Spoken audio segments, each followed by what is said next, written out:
Hey guys, real quick, write this down. August 16th, 2025, we're going to be doing an IMNerd 1K tournament, which is free for everybody in our party member or higher tier on Patreon. This is going to be an Edison format. Real Edison format. That's right. Real Edison format, not the fake one. We're going to be playing real Edison format. The tournament is going to be Swiss, 50-minute rounds, no BS. And you guys know how I am. I pay out cash money straight to your PayPal, Venmo, Cash App, whatever you got. We will send you your cash that day of the tournament. But yeah, we're doing a 1K. This is just like an appreciation for all the people who have been rocking with us for a while, supporting us at the highest levels. The people in the party member and higher tiers, you guys don't have to worry. If you're already in that tier, by the way, you don't have to do anything. You are already listed as a person that can participate. And for people who have no idea what we're talking about, this is what the Patreon looks like if you go to it right now. If you are not a member already, basically what it's going to show you is that it grants entry to the IMNerd 1K tournament. So if you're in a party member, main character, optional boss, all of these give it to you, like no matter which one you join. If you are a free member, you can upgrade to the party member tier. If you are an NPC, you can upgrade to the party member tier.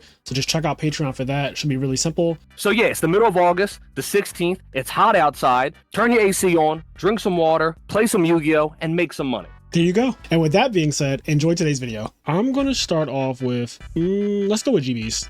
I think GBs are a strong contender. I think it's one of the best decks right now. I think it's in my top 5 right now. Like I did earlier in the year, I said that GBs is like really good, and I stand by that. I think because of the meta becoming, there's so many more combo decks than there used to be. Like really before, I think it was really just Dragon Turbo, and now you have like Forgs, you have Gigavice. Both of those decks can get destroyed by GBs really easily, honestly. Chariot is just like a lot. Heraclinos is impossible to beat a lot of the time. So this is a strong contender for the reason that there's just a better meta for GBs right now. I think they just have a better meta, like no hero beat. Right. Yeah, there are a lot of decks on this list that like do have favorable matchup against GBs, but they're just like so bad into the, you know, what I assume are going to be the top tier decks here that like you don't see them in the meta. So it's good for GBs overall. And it's a good climate for them. Yeah, I think if you get a good bracket, you can do really well with this deck. Like you just need a bracket that's not too volatile.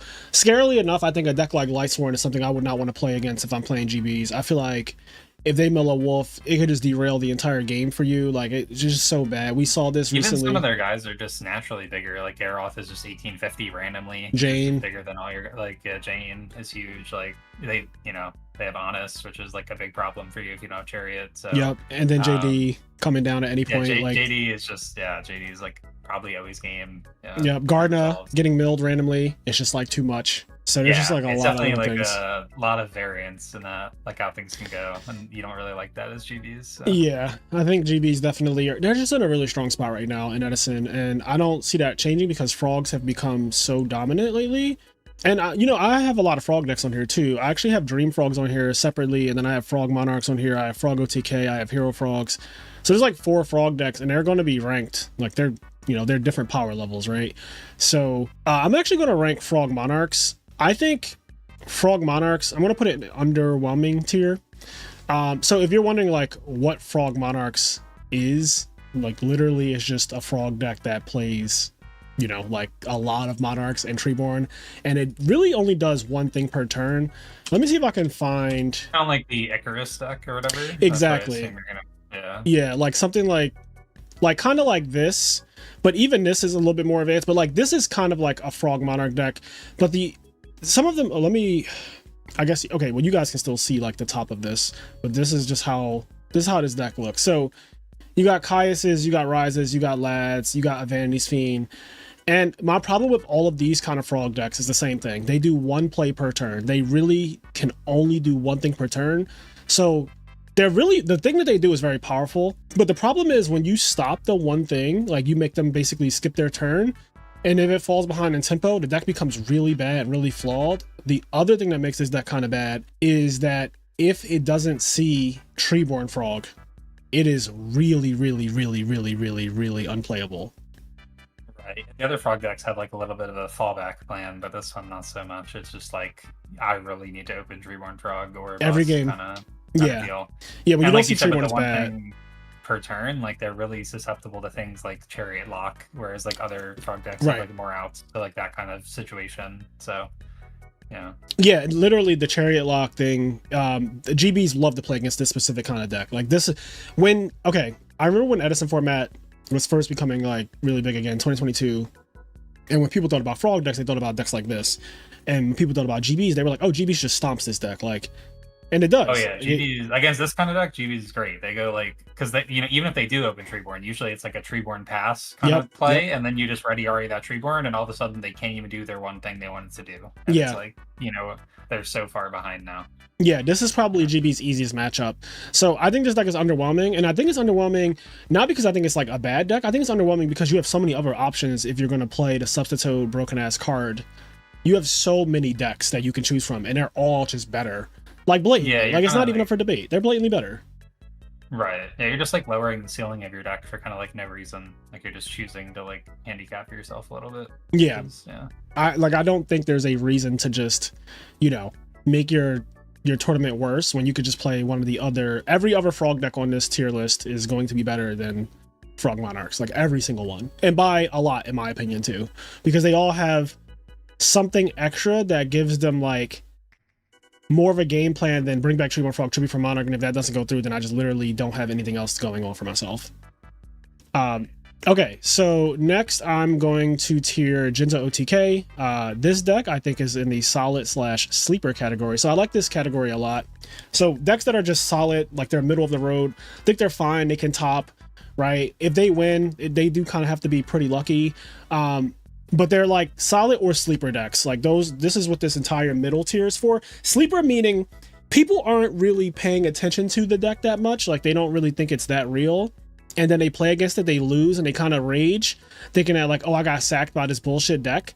Not realizing that like that deck is actually more real than you think, but because you don't ever see it represented, you kind of just assume that it's not good, but it actually just is good. Like there's this one that just topped the tournament recently. This list, he got top 16 with this list, and the tournament was like 140. I think it was 140 players. Let me just double check. Yeah, 140 players on the dot. I'm looking at EWCQ 10. This was May 18th. I streamed this event actually. But Clemens, we saw him on stream just killing people, like in Yu-Gi-Oh! But just like absolutely destroying people with Jinzo. Megamorph was really clutch because it's like a second version of limiter removal. And there's just something about, I forget who said it, but I was talking to somebody about Jinzo OTK and how once Jinzo's on the field, you don't have to think about anything else in terms of your opponent defending themselves. Like they can no longer defend themselves once he hits the field, and then everything you do after that is just kind of ignorant, like summoning multiple Machina Fortresses or anything like that. It's just like, yeah, this is all going through, no matter how many back row they have, it's all just going through Jinzo. So yeah, I mean, there's very few like Book of Moons or whatever in the format, so yeah. Yeah. Hey guys. Oh, hey, Sushant. There he is. You scared the shit out of me. Sorry. No, you're good. What's up? This is the reigning world champion coming in hot right now, Sushant. Where are we at with the tier list? This deck is scary. No, it is. Jinzo OTK. We're in a solid / sleeper category right now with Jinzo. Because I think this deck is genuinely scary. Mac deck. Yeah, this right. Deck is but crazy. I think Tom Mac's build is pretty bad though. In now that we have a full, like, this list is the most recent list that just topped in May. Yep. And this list actually, because Tom Mac's list, the problem that I had with it did not play triple Jinzo.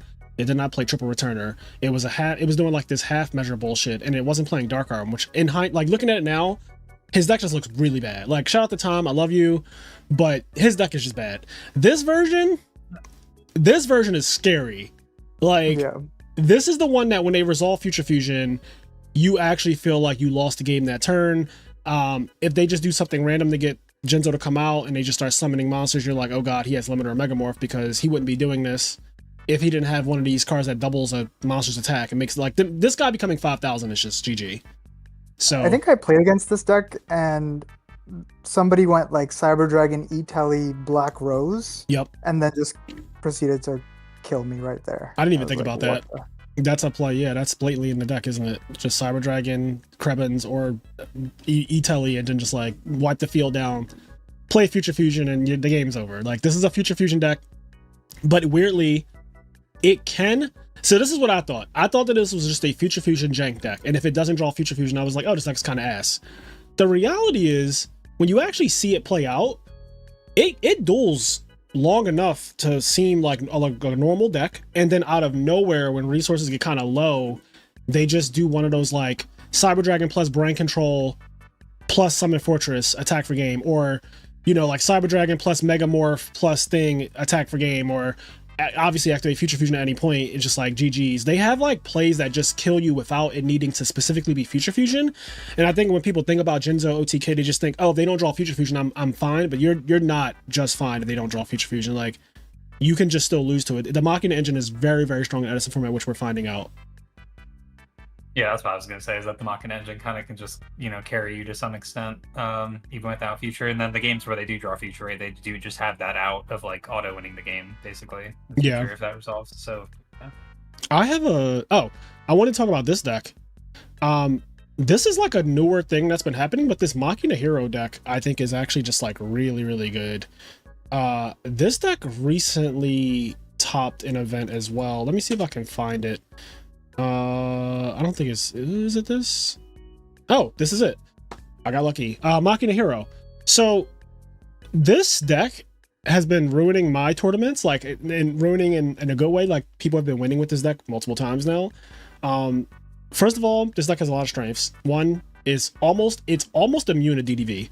If you count the DDV targets, I think there's 5. There's the 3 Seer, the DD War Lady, and the Ocean. And outside of that, every other monster and every other card is just like, they're just showing you their hand, and you're probably going to lose that game because you're not hitting them for multiple cards. You might not hit them for any cards. And depending on the game state, DDV can just be really bad against Machina because they have the field, like if they have a Gear Frame, a Fortress, or anything like that, a Stratos, an Alias, God forbid. Like, all of those cards, if they have those fields, DDV just becomes an awkward thing to draw into, or just to have in your opening hand, because you need to alleviate pressure, but all the pressure in this deck is like over 1500. So it's really awkward. This deck makes DDV way worse, and more people are playing decks like this, like these Machina decks that are not Machina Control, because that's a separate deck that we do have that on a tier list as well. And we'll talk about Machina Control as well. Machina Control is fine, but like, I think this Machina Hero deck, I call it the 4 Stratos deck, because it's playing Stratos and 3 Gear Frames. If you want to be technical, it's also playing Ecall and Rotus, so like 6 Stratos. But I call it the 4 Stratos deck. It's really good, like actually good. Yeah, I feel like this deck, I think we were talking about it, Frazier, and you suggested that I like try it out. Yeah. And I played a couple games with it, and I feel like it doesn't have really like any bad matchups. Like, yeah, it overpowers Vayu, plays double Starlight Frogs. Road. Yeah, plays double Starlight Road, has Miracle for a bomb. Like, I think this deck could be a pretty good deck if people refine it a bit. Yeah, I don't know if this is necessarily the right build or whatever, but it did get 3rd place at a major. Peak of the Beak 9 happened July 14th.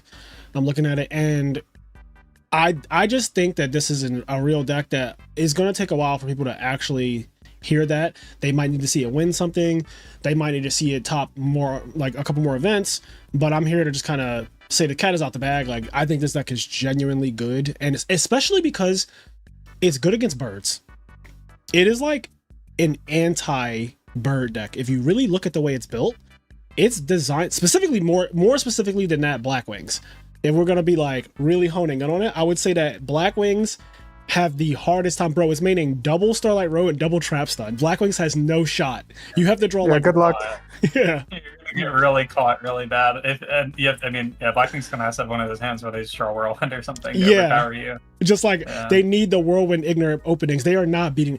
Blackwings are not beating this deck straight up. There's no fucking way. Gear Frame and Fortress are already a problem for Blackwings, even without the Trap Stuns and Starlight Roads involved. But when you add in Trap Stuns and Starlight Roads to make it where Icarus Attack is just like a super minus, if not just GG. Like, Icarus Attack on Starlight Road, you lose the game. Icarus Attack on Trap Stun is really bad. You just go down 2 cards and your field is open now when I'm attacking you. Like, that's really bad. Fortress crashing into like your monster, even if you have Kalute, my Fortress now pops your monster, so you lost the Bora and the Kalute, and I just lost the Fortress. Just a lot of things. It also has Miracle Fusion, and the cool thing about this deck is that the Miracle Fusion is not just for Absolute Zero. Because the Machina package is so prevalent in this deck, you can Miracle Future for Gaia very often. They actually do Miracle for Gaia very often. And Gaia is, if you don't know this, Gaia is a 2200 burn spell. If you think about how it works, it halves your opponent's monster and it gives himself half of that attack. All that just says is erase your opponent's monster's attack and you're attacking directly with Gaia. That's basically what it does. So if they have a Dark Arm goes down to 14, Gaia goes up 14, you could basically say the Dark Armor's attack is just 0 and Gaia's attacking for 22. So if your opponent ever falls to 2200 or anything below 2200, Miracle Fusion becomes better than Absolute Zero being Raigeki on legs. It becomes a burn spell. And like, that is really relevant because this deck actually clocks you quickly to get you to 2200 or lower. Like, it gets you there really quick. What do they send with Prisma? Somebody said in the chat. They send Ocean. I believe this guy, Elemental Hero Terra Firma, says Elemental Hero Ocean plus Elemental Hero Woodsman, which means that you can actually send Ocean. So you can go summon Prisma, send Ocean, play Miracle Fusion, summon 0, and like that's all off of basically one Prisma summon can just do that. Also, and I didn't really think about this because I don't play this deck yet, but we're definitely going to play this on Master and Disaster coming up, by the way. But Prisma in games 2 and 3 can send Cyber Dragon. So if you play against another machine deck, E-Call, Eroda, or just raw drawing Prisma, which is 40% in a 40 card deck, 6 card hand, you have a 40% chance to open up Prisma. He can literally just contact at will against any machine deck. So in a mirror match, any kind of Machina control deck, any kind of Gear Town deck or whatever, summon Prisma, send Cyber Dragon contact with your whole field, and that is really fucking broken. Really broken. Yeah, I think like the... Go ahead, Luke. I was gonna say you have more than 40% because you actually can draw Cyber Dragon as well. So like you have like kind of 5 copies. Of, like you say you're very likely to be favored in a machine mirror match, pretty much. Yes. Yeah. I will say. Sorry, go ahead. The interesting thing like is like the two Machina decks that we've like looked at. They're both have like alternate win cons, or like the Machina is there for like additional pressure, which I think is like the future of Machina in the sense that like regular Machina I feel like dies to bombs, like it doesn't have enough of its own bombs. Right. But the last deck had like Dark Arm, Future Fusion, and this deck has Miracle Fusion, and I feel like I think people are learning that like the Machina engine's like so strong, you just need to pair it with the right bombs. Yeah, because one of the things I used to say about Machina Control as a deck is it is a good deck, and I still think it's a good deck. My problem with it is it doesn't have any of the sack factor that Vayu has. Like, it doesn't have anything that's like... its biggest sack is like Pot of Avarice. Right, and that's not really... Outside of Frog OTK, Pot of Avarice, I'm not really scared of my opponent resolving a Pot of Avarice. Like, it's 2 random cards that are not guaranteed to be like, he's digging for game. Whereas, like, you know, Frogs, when they play Pot of Avarice, he's like, oh god, I'm probably dead. But like, Machina Control, Pot of Avarice is like, they're just doing it to grind you out more. But you can still steal games. In fact, I think in one of my recent streams of a tournament, Vayu was against Machina Control. The Machina Control guy had literally like +5 or 6, and he lost the game. He lost both games to Vayu on stream, and it was basically because like he got like sacked. Like he got Dark Armed, he got returned, he got burialed, he got brain control plus thing, and it just was like, yeah, you were winning by card advantage. By like, I was never winning this game if we were grinding it out. The problem is Vayu's not really going to grind it out once they see that like, oh god, you have so many more cards than me. I'm just going for game. And he went for game, and like the back row was just, you know, like Starlight Road, or he just didn't have a back row or whatever, and just killed him. And I think that Vayu having that ability to just like sack the shit out of you, Machina Control doesn't really have that. So I guess since we're talking about Machina Control so much, why don't we actually tier it? It's right here. So I think Machina Control is a strong contender. Like I said, I don't think there's anything like wrong with this deck. I'm not going to put it in the solid or sleeper tier because it's not. It's proven that it's better than that. It won a major this year. It won that Southside Gaming tournament in Orlando, I think it was. In the beginning of the year. Okay. Yeah, I think Yi Chang won. Or whatever. Yeah, Yi Chang Lee won that tournament. And it also won the invitational that our boy Gary, OG, went to last year or earlier this year or something like that in Maryland. There was like an invitational That was Yi Chang too. Yeah, Yi Chang won that as well.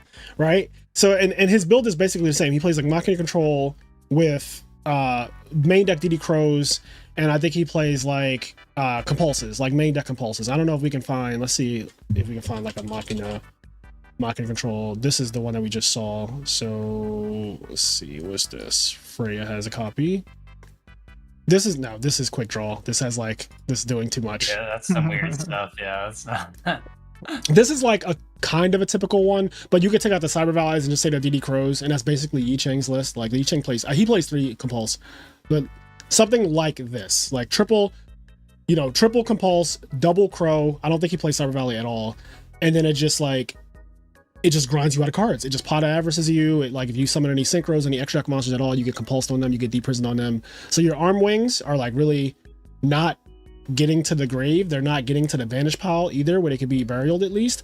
They're going back to the extra deck, which is the worst place to put an arm wing for your opponent. Like, your opponent does not want to get their arm wing or whatever compulsed, because it's not even like half of a piece anymore or whatever. Like, it's worse than it getting imprisoned. Like future values. Yeah. For sure. And the other deck, the one we just looked at, the Machina Water Hero deck, it's like, that has double Compulse too. It's like everyone's playing Compulse. Yeah, Compulse in the Machina deck is strong because you are playing 4 Stratos. So Compulse with Stratos in general, like a Stratos-like card, is really, really good.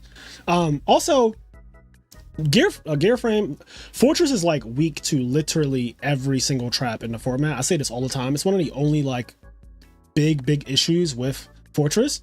Every trap, Compulse, Regeki Break, Wing Blast, Karma Cut, Bottomless, Deep Prison, Mirror Force, Torrential, Oppression, like you name it. Name a trap, Fortress gets fucked by it. But when you're playing Compulses and trap stuns, you actually can just like bounce it back to your hand, or you can just obviously trap stun, and then the Fortress can ride out. And the Fortress actually gets like resolved on the field for more than a turn. Your opponent has to deal with it when you pass with a Fortress, and your opponent has to deal with it. It's really obnoxious. So, especially for Vayu, because Vayu, I always say, Vayu has a 2300 base monster like Armwing. Even when they upgrade it to an, even when they upgrade it to an Armor Master, it now crashes with Fortress, which is still bad. Like, yeah, it's a bunch of vanillas that do nothing. Yeah, so Fortress is just bad for Vayu in general. So the better that Fortress decks become, the better that Machina decks become, the worse Vayu gets overall.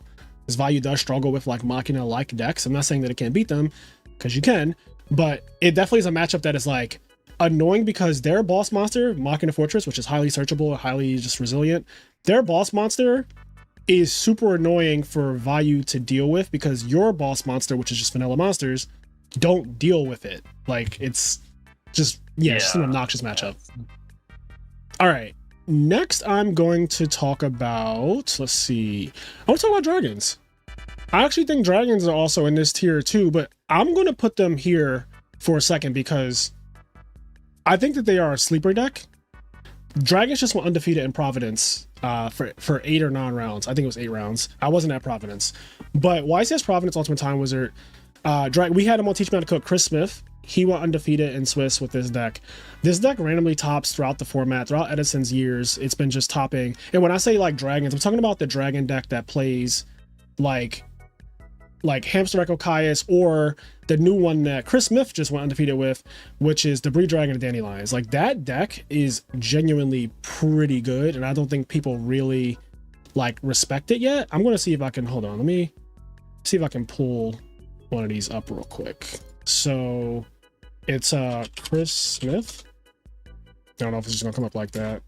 What is it called? Teach Me How to Cook. Let's see if this, there we go. Okay, so DI Dragons, that's what it's called.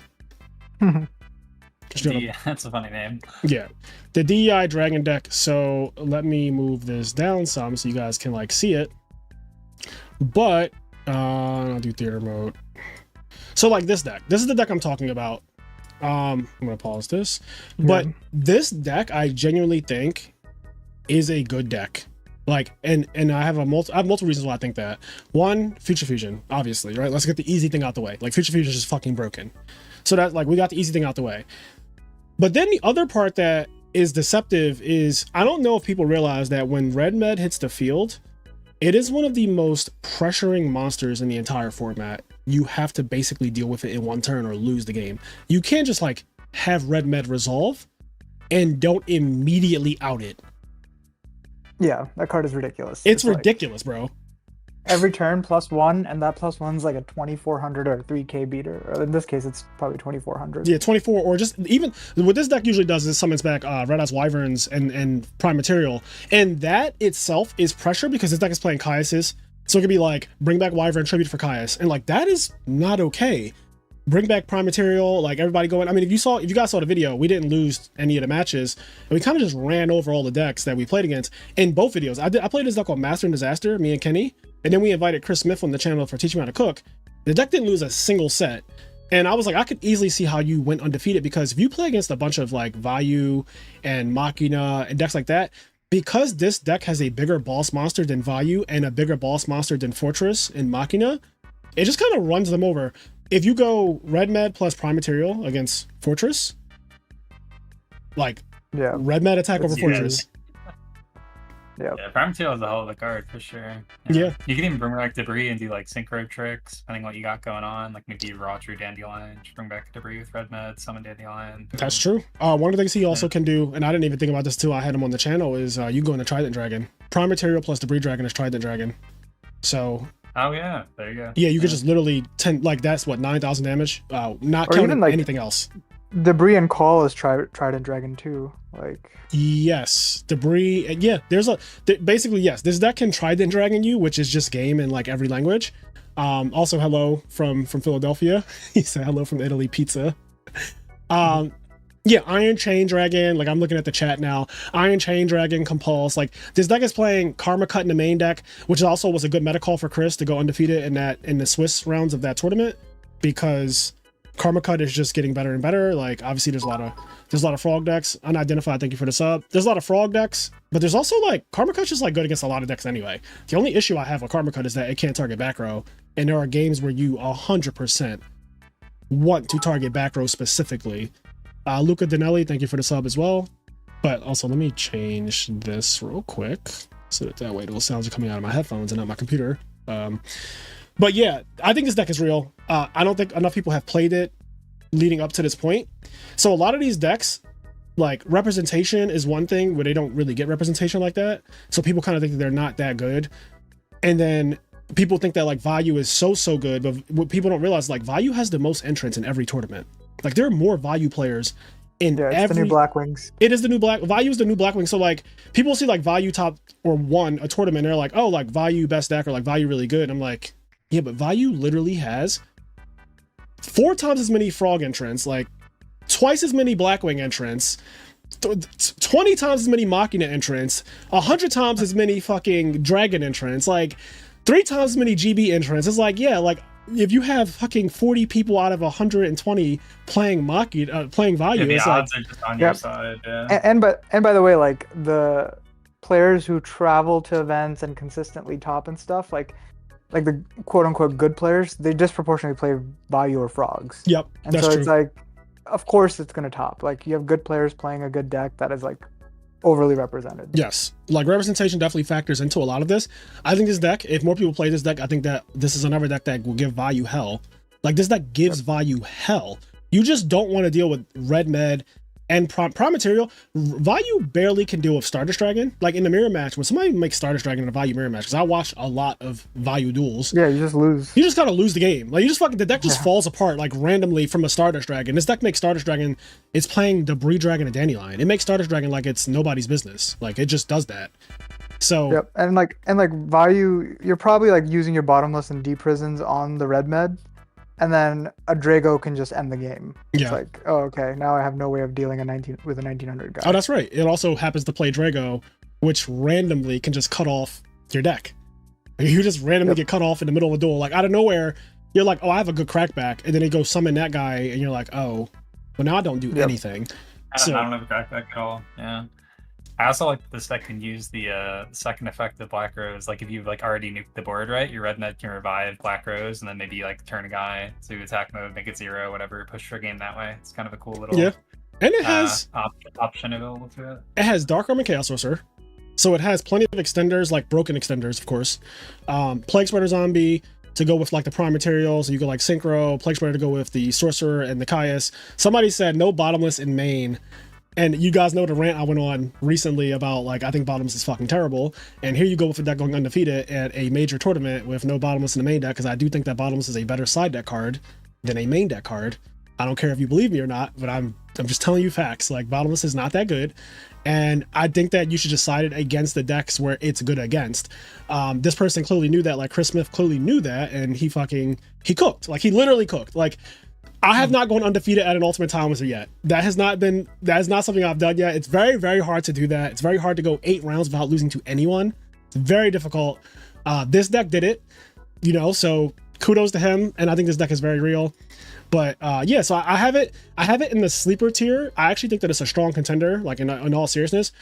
But like I wanted to put it in sleeper first before I explained, because I think that people are just like, they don't think of the red med decks outside of maybe Dragon Turbo, right? Like when people think of dragons, they kind of just think like, oh, Dragon Turbo, but like Red Med is one of the best cards in the format, and I think it's one of the most underutilized cards in the format.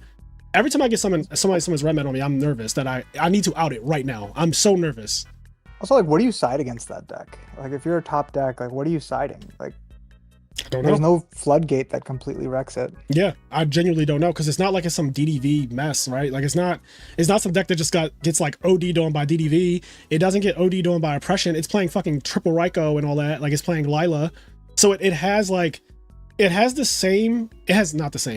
similar resilience to oppression and stuff like that as other decks that are like kind of immune to oppression or like virtually immune to oppression.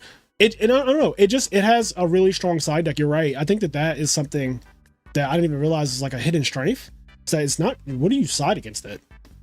Yeah, it's like, that's why Vayu was so good for so long, because it's like people just didn't side anything, but now DDV exists. So it's like, yeah. And you guys are mirror matching each other with like DDVs in the deck. So somebody just DDVs the other person. It's like, oh yeah, I fucking lost. Not even if you don't even need to lose all your cards. You just need to have the information, and the mirror match is too much. Yep. Yeah, Hero Machina. I definitely want to do a teach me how to cook with the Hero Machina deck, but I don't know who played it. Like this name here, you guys can't see it here, but it's like 8084692. Like I don't know, I don't know who this person. Like just call them. That's their phone number. Just like I don't know who this person is to get them on the episode, but I would actually love if you guys know who the fuck got third place with this deck. Like, you know, I could probably find their name in Format Library's Discord server and then like just message them, and I can do that. But yeah, so that can happen. Anyway, Diva Hero. So Televisual, you're here. Your first top in the format is with Diva Hero, and you're the current reigning world champion with Vayu Turbo. So you switched your deck to Vayu Turbo. You and the True Hero have switched to Vayu Turbo. Big deals 94. Thank you for the sub. What do you think about Diva Hero right now? Honest thoughts. Okay. Underwhelming. Fair enough. I'm gonna listen to you. Why do you think it's underwhelming? Talk to us. It loses to itself, man. Like it loses. There's so many. Like it can't get over an oppression. Games 2 and 3. I think, and I was talking to Cairo about this. Like I think Diva Hero struggles against Dyna more than Hero Frog does. At least you guys have like Raigeki breaks and stuff, and like Diva Hero is just like you have to get really lucky to like, in my opinion, to like do well with it, and I just think that I still think like the spy version's good, but I don't think it's, you know, I don't think it's like the best choice for any, or even a decent choice for any major tournament.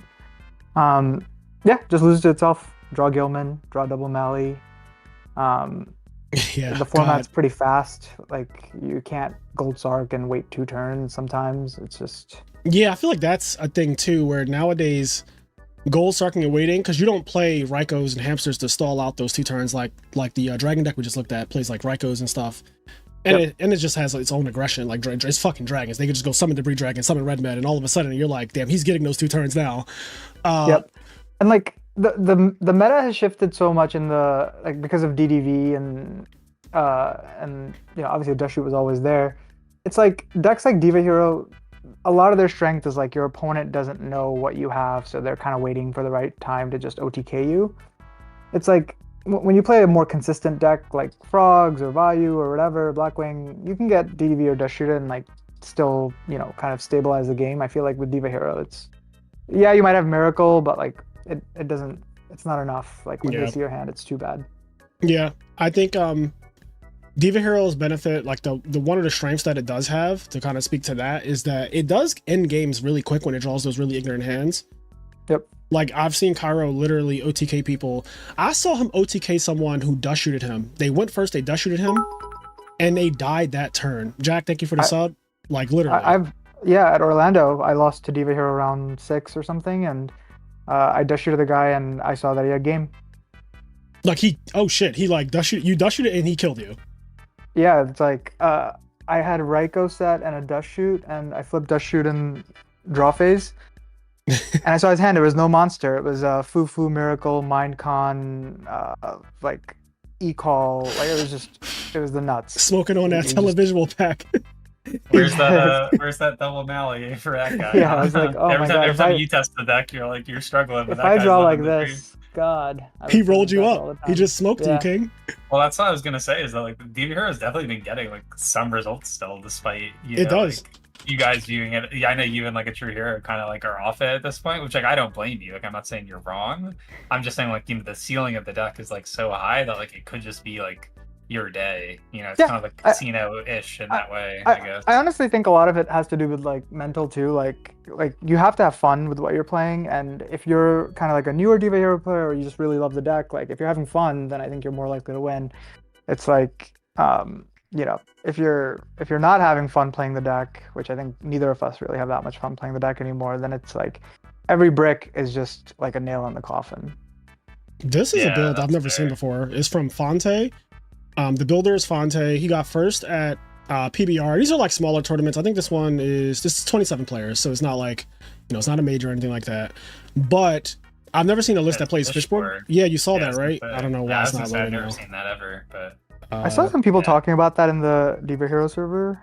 It's like an interesting thing where I guess you can pitch, but Fishboard without. I guess you bring out the water guy, Mariner. Mariner, and then you can make Brio. You can make any 6. Yeah, you can pitch Mally, bring out. Yeah, Fishboard. I've never seen this build before of Diva Hero, and maybe he cooked. Like, I'm actually a little intrigued because I wasn't expecting this. Like, I didn't even know about this, by the way.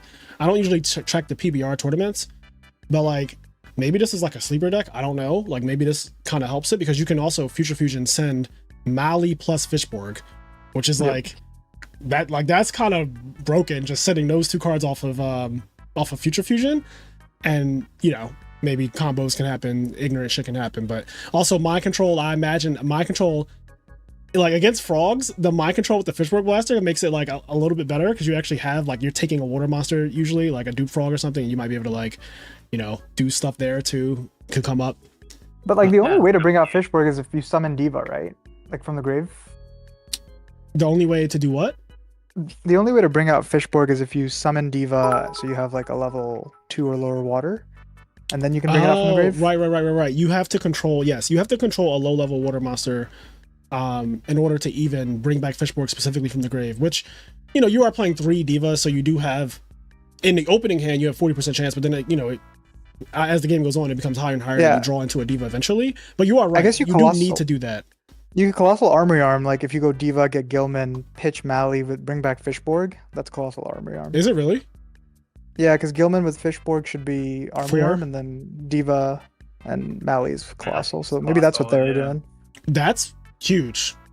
Like actually, like that is actually. And you also, because if you guys don't know this, because people don't really play Diva Hero as much as they used to, but the other natural way that people were doing Colossal Armory Arm with this deck was just summon Infernal Prodigy, summon Diva, get Diva, and then you synchro Infernal Prodigy and Diva to make Armory Arm, and then you banish Malicious, summon Malicious with the other Diva and make Colossal Fighter. That was like the way I always saw Cairo do it.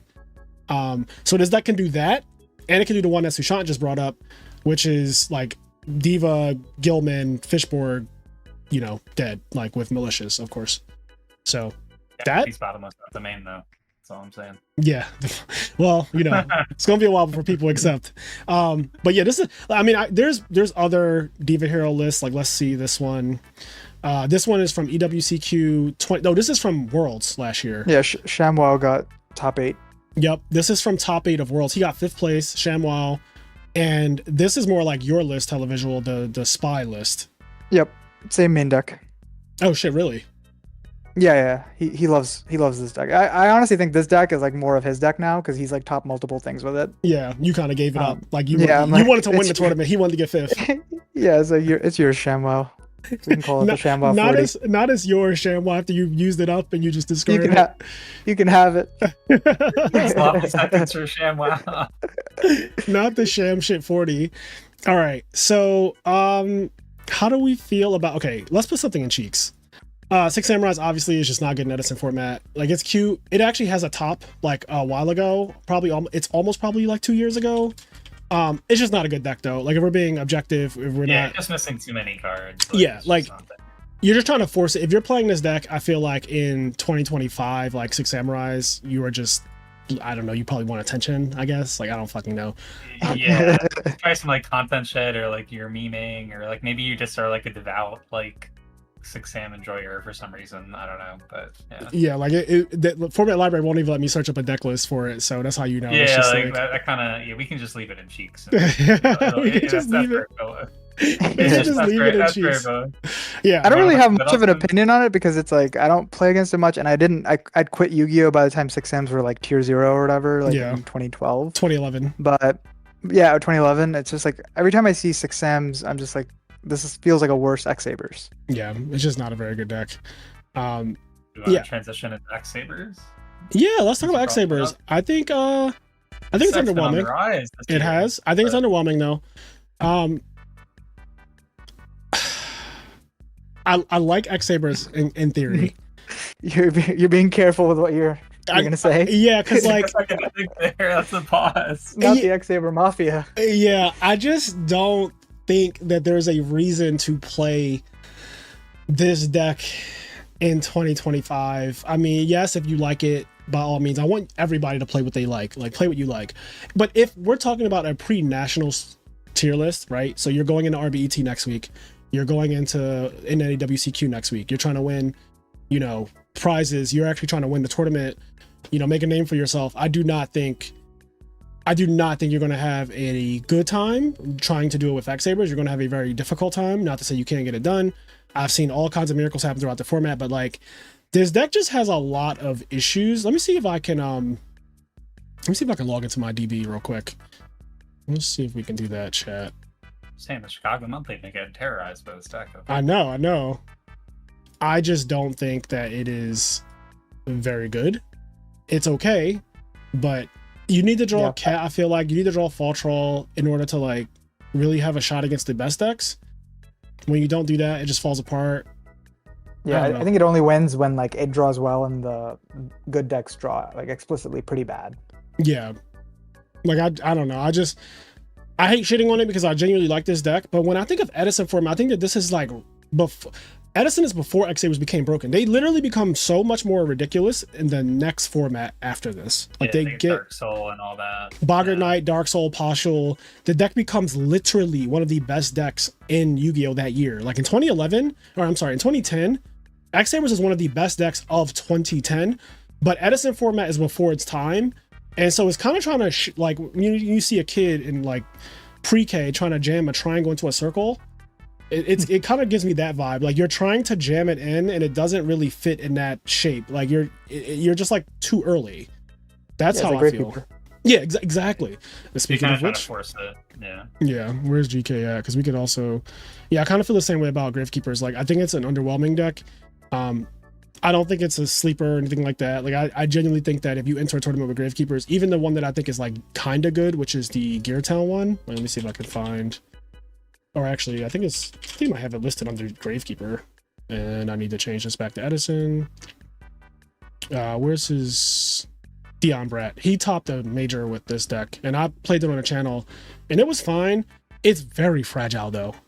When I was playing, I felt like if anything went wrong at any point, I'm talking about something simple as top deck of Raikou, I was like, holy shit, his graveyard's loaded. Cause like, I Royal Attributed them or something, and they just have like a nice graveyard, but they can't use it because I have Necro Valley. So if they just draw at any point, Raikou, Charge Light Brigade, Lila, something like that to pop Necro Valley, I actually just lose the game, and it's not even like, it won't even be a game. It's just such a fragile deck.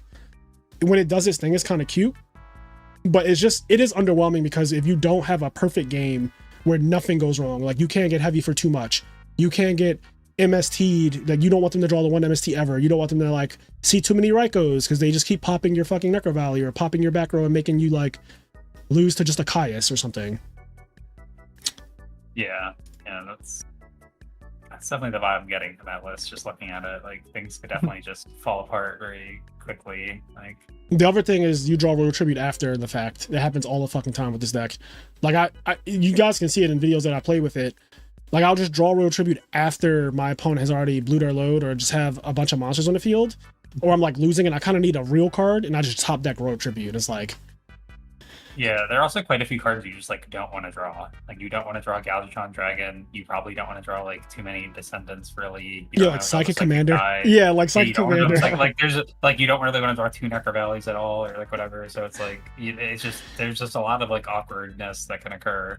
you know, don't want to draw this. We don't want to talk about that one. I was going to mention it, but I figured we let it go at this point. You know, it's just everybody's behind the times.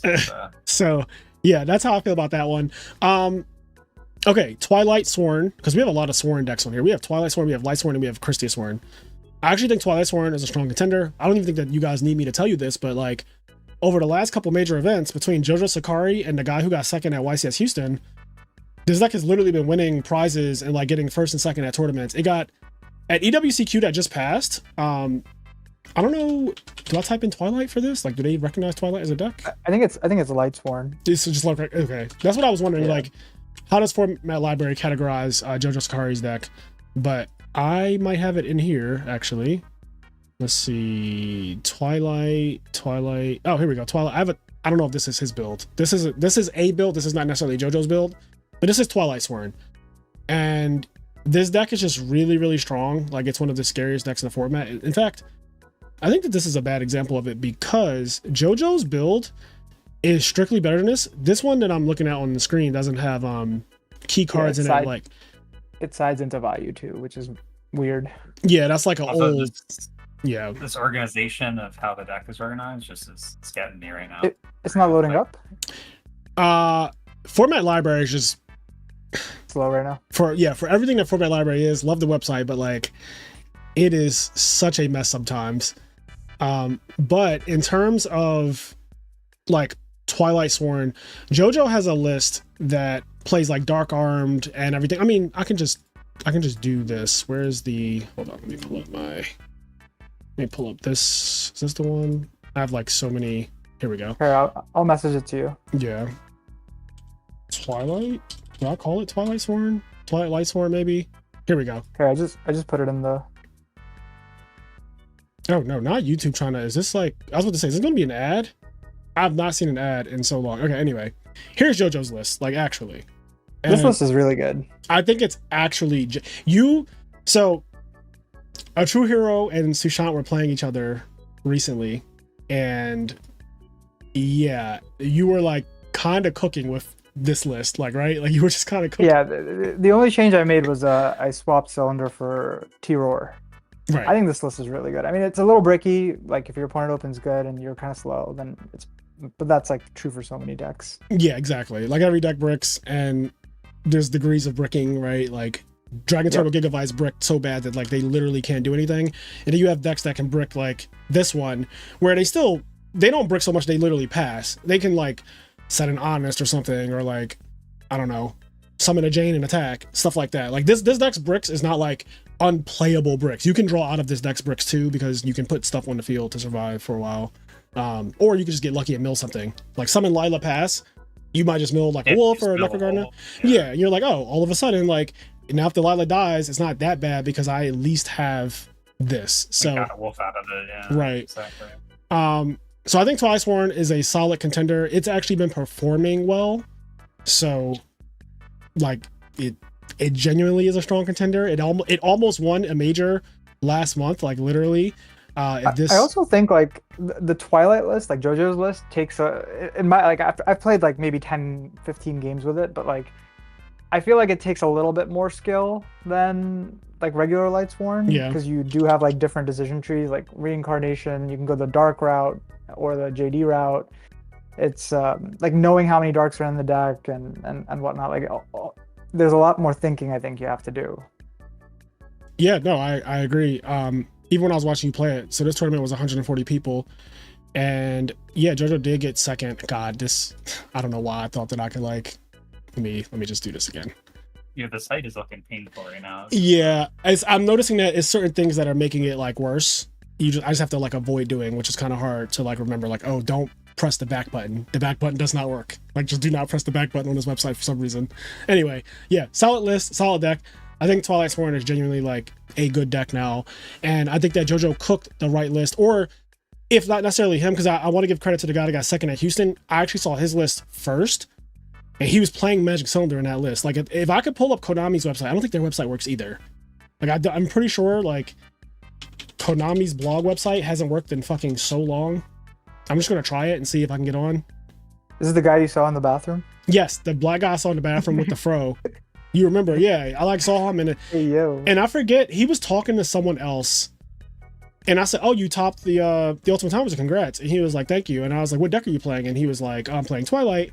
And I said, "Where are you guys at in top 8 right now?" And he was like, "I'm headed to the finals right now." And I was like, "Oh shit, like that's amazing." I was like, "Well, good luck. Like I'm rooting for you." And then Vayu happened, so I didn't get to see the finals. I didn't watch. But yeah, so shout out to him. Okay, one of the most popular decks right now, and I'm sure people want to hear about this, is QuickDraw. Is making like a weird resurgence. I'm gonna put it in solid/sleeper for right now, but this deck in general has been definitely picking up steam lately. Like, I don't know what has happened, but everybody wants to play like a QuickDraw deck. I think in my server, let me go in the winning deck list channel. I might have something. I might have a list that I can reference just to kind of talk about, because it just randomly has been like popping off. I agree. I think like it's like two things that's driving this. It's like, one, people aren't main decking oppression as much anymore, which has been a while, like since people were maining double oppression. The other thing is like people realize how powerful trap stun is, and it's like, oh, if I can make a big guy and leave oppression up, then you can't really deal with this. I want to actually kind of just like draw some hands with it too on stream. Like I don't mind doing that. So I found Spore's deck, who I believe he won one of my tournaments with this, but I genuinely like this deck. Now, please don't fail me now when I try to show it off on stream, but you got me feeling like a boomer now, because like my inclination is still to say like I hate QuickDraw. So yeah, I mean this deck, you would think it's like QuickDraw is not playable, and I thought the same thing, Luke, but lately it's been trying to claw out of the I'm not playable category. Like it's the scapegoat plasma combo. Yeah, on end phase, and you have heavy storm, and you have MST, so that if they try to do something, you can like MST the plasma's equip and suck up something else. So you also draw a card. That's a fucking broken draw too next turn. Like summon plasma, summon Machina. Like also this is a machine, bro. Like you go like get fortress. Discard the sick QuickDraw because that's all it's good for. That's all it's good for. Yeah. Like literally, you're like summon, discard. Also, you have this guy on the field at 1 token because you attributed 3 tokens on the end phase with scapegoat or all that. So you like take their. I think they're dead actually. I think that they're like. Oh, this is broken. Oh my! The fucking the deck didn't fail you. You asked it not to fail you, and it definitely didn't. Yeah, that first hand was outrageous. QuickDraw put in work there. QuickDraw being a machine, I didn't even realize that. That's broken. Yeah, no, like in all seriousness, I genuinely think that it's not that bad. Does this deck play Titanium? Oh, there she is. I was like, there's no way we're not playing Titanium, right? And then you have like this is still a really decent opening, like just 2800 negate with a discard trap, and you have like follow-up next turn, like summon, get back, Lone Fire Blossom.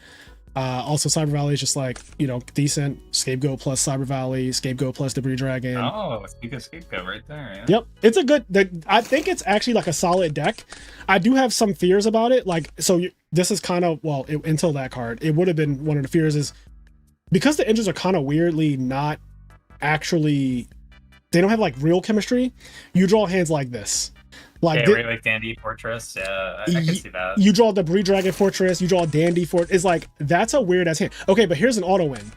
Like, here's like straight up, like, it's really hard to lose a game where you just open up turn 1, your opponent has not taken a turn, and you're just immediately like, I'm summoning a Stardust Dragon. Oh wait, not my deck, but yeah, bring back Dandy, make Stardust, you get 2 more tokens.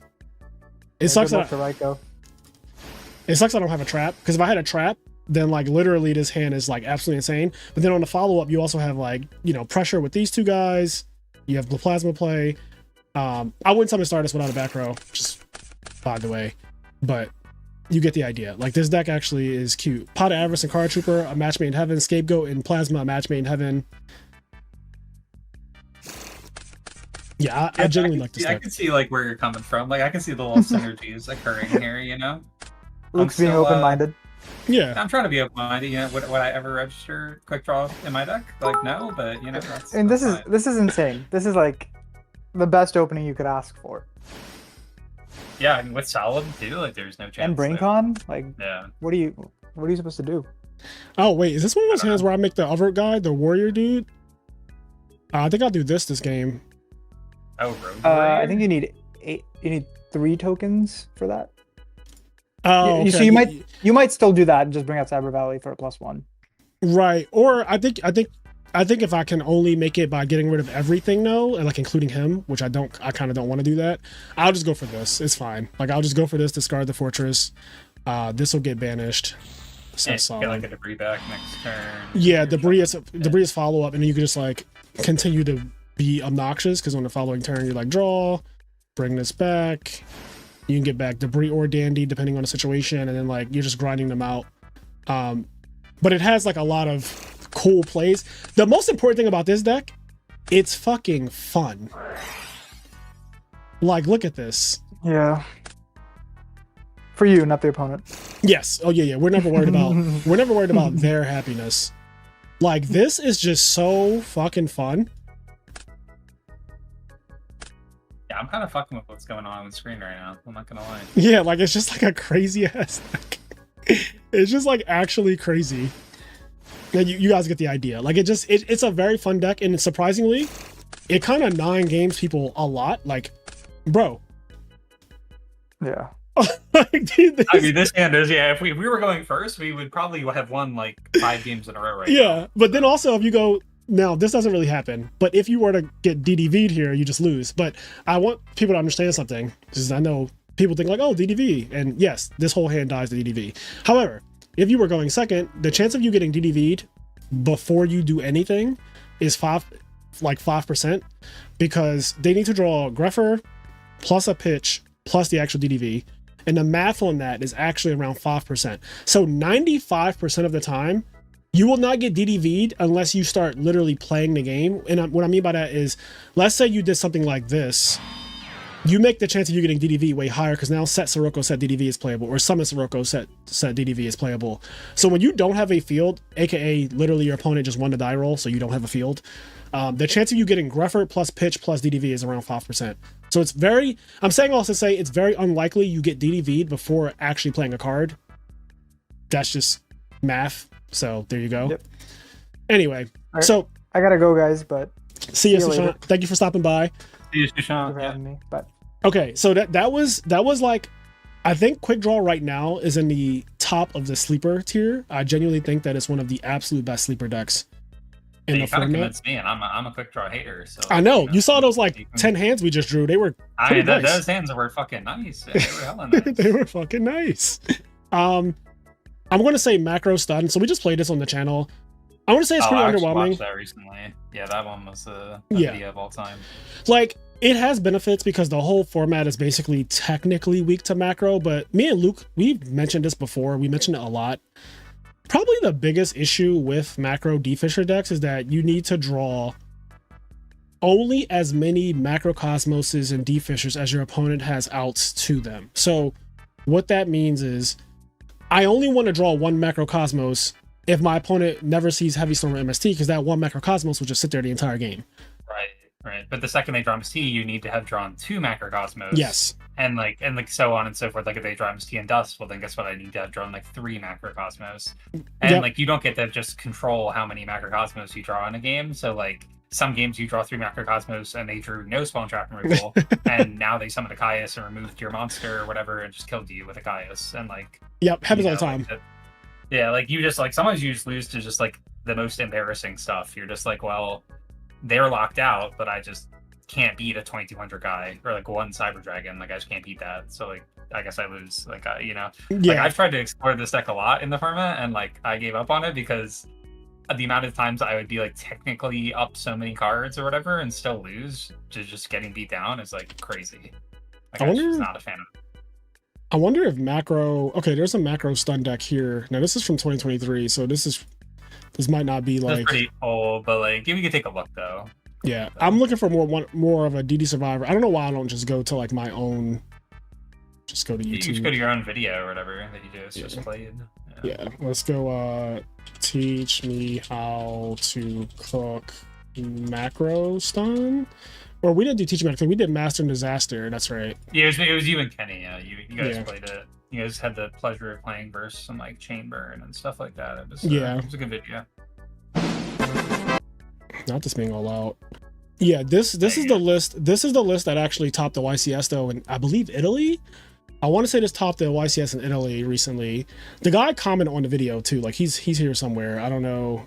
Oh, here he goes. Hi, I am the guy who played the deck at Ultimate Time Wizard.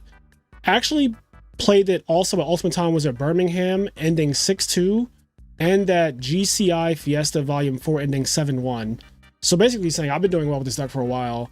And he said, just for the record, Blade Knight is an option. So he just kind of talks about like the Blade Knight stuff, because we were wondering like what's going on with the Blade Knight. It looks like a goat deck at the top. Like this is all like goats. And then it just goats plus Gale is basically what this deck looked like at first. But this is like the most successful macro stun list I think at Edison right now. And I don't know. I don't really have too much to say about it. Like I think it's fine. Like we played it, we didn't lose, but I also don't think that we played against the best quality of players, obviously. So it kind of looked better than it actually would, most likely, is kind of how I feel.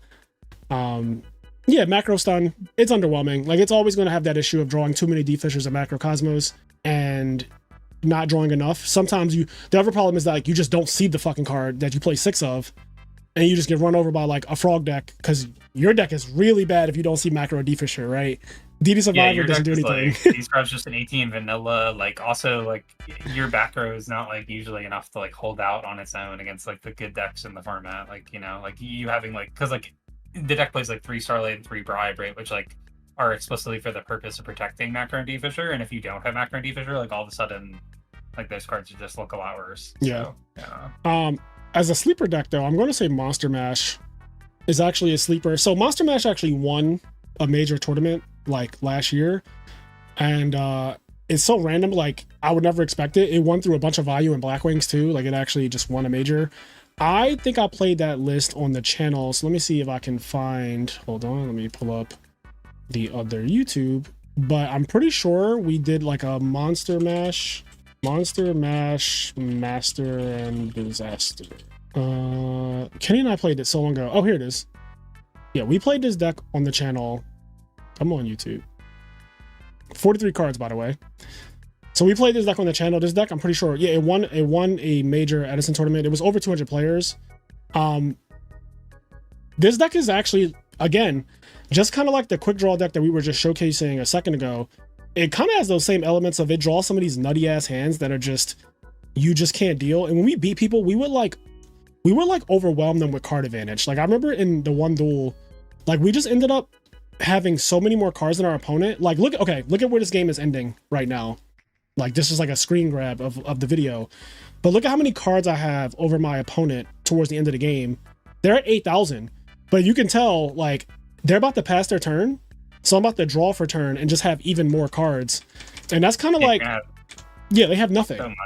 You're gonna have like a +4 here or something. It's crazy. Yeah, they just like get overwhelmed. Like it's not even, then like next turn I'm getting the Cyber Valley, and yeah, the deck is. I will say Cyber Altana is also like randomly just an extremely powerful card that not many decks can play, and this deck can play it. So that's like definitely a plus for it. Like Cyber Altana is a very, very powerful card. Yes, I agree. Altana is actually nice, but I think that like Monster Mash is real.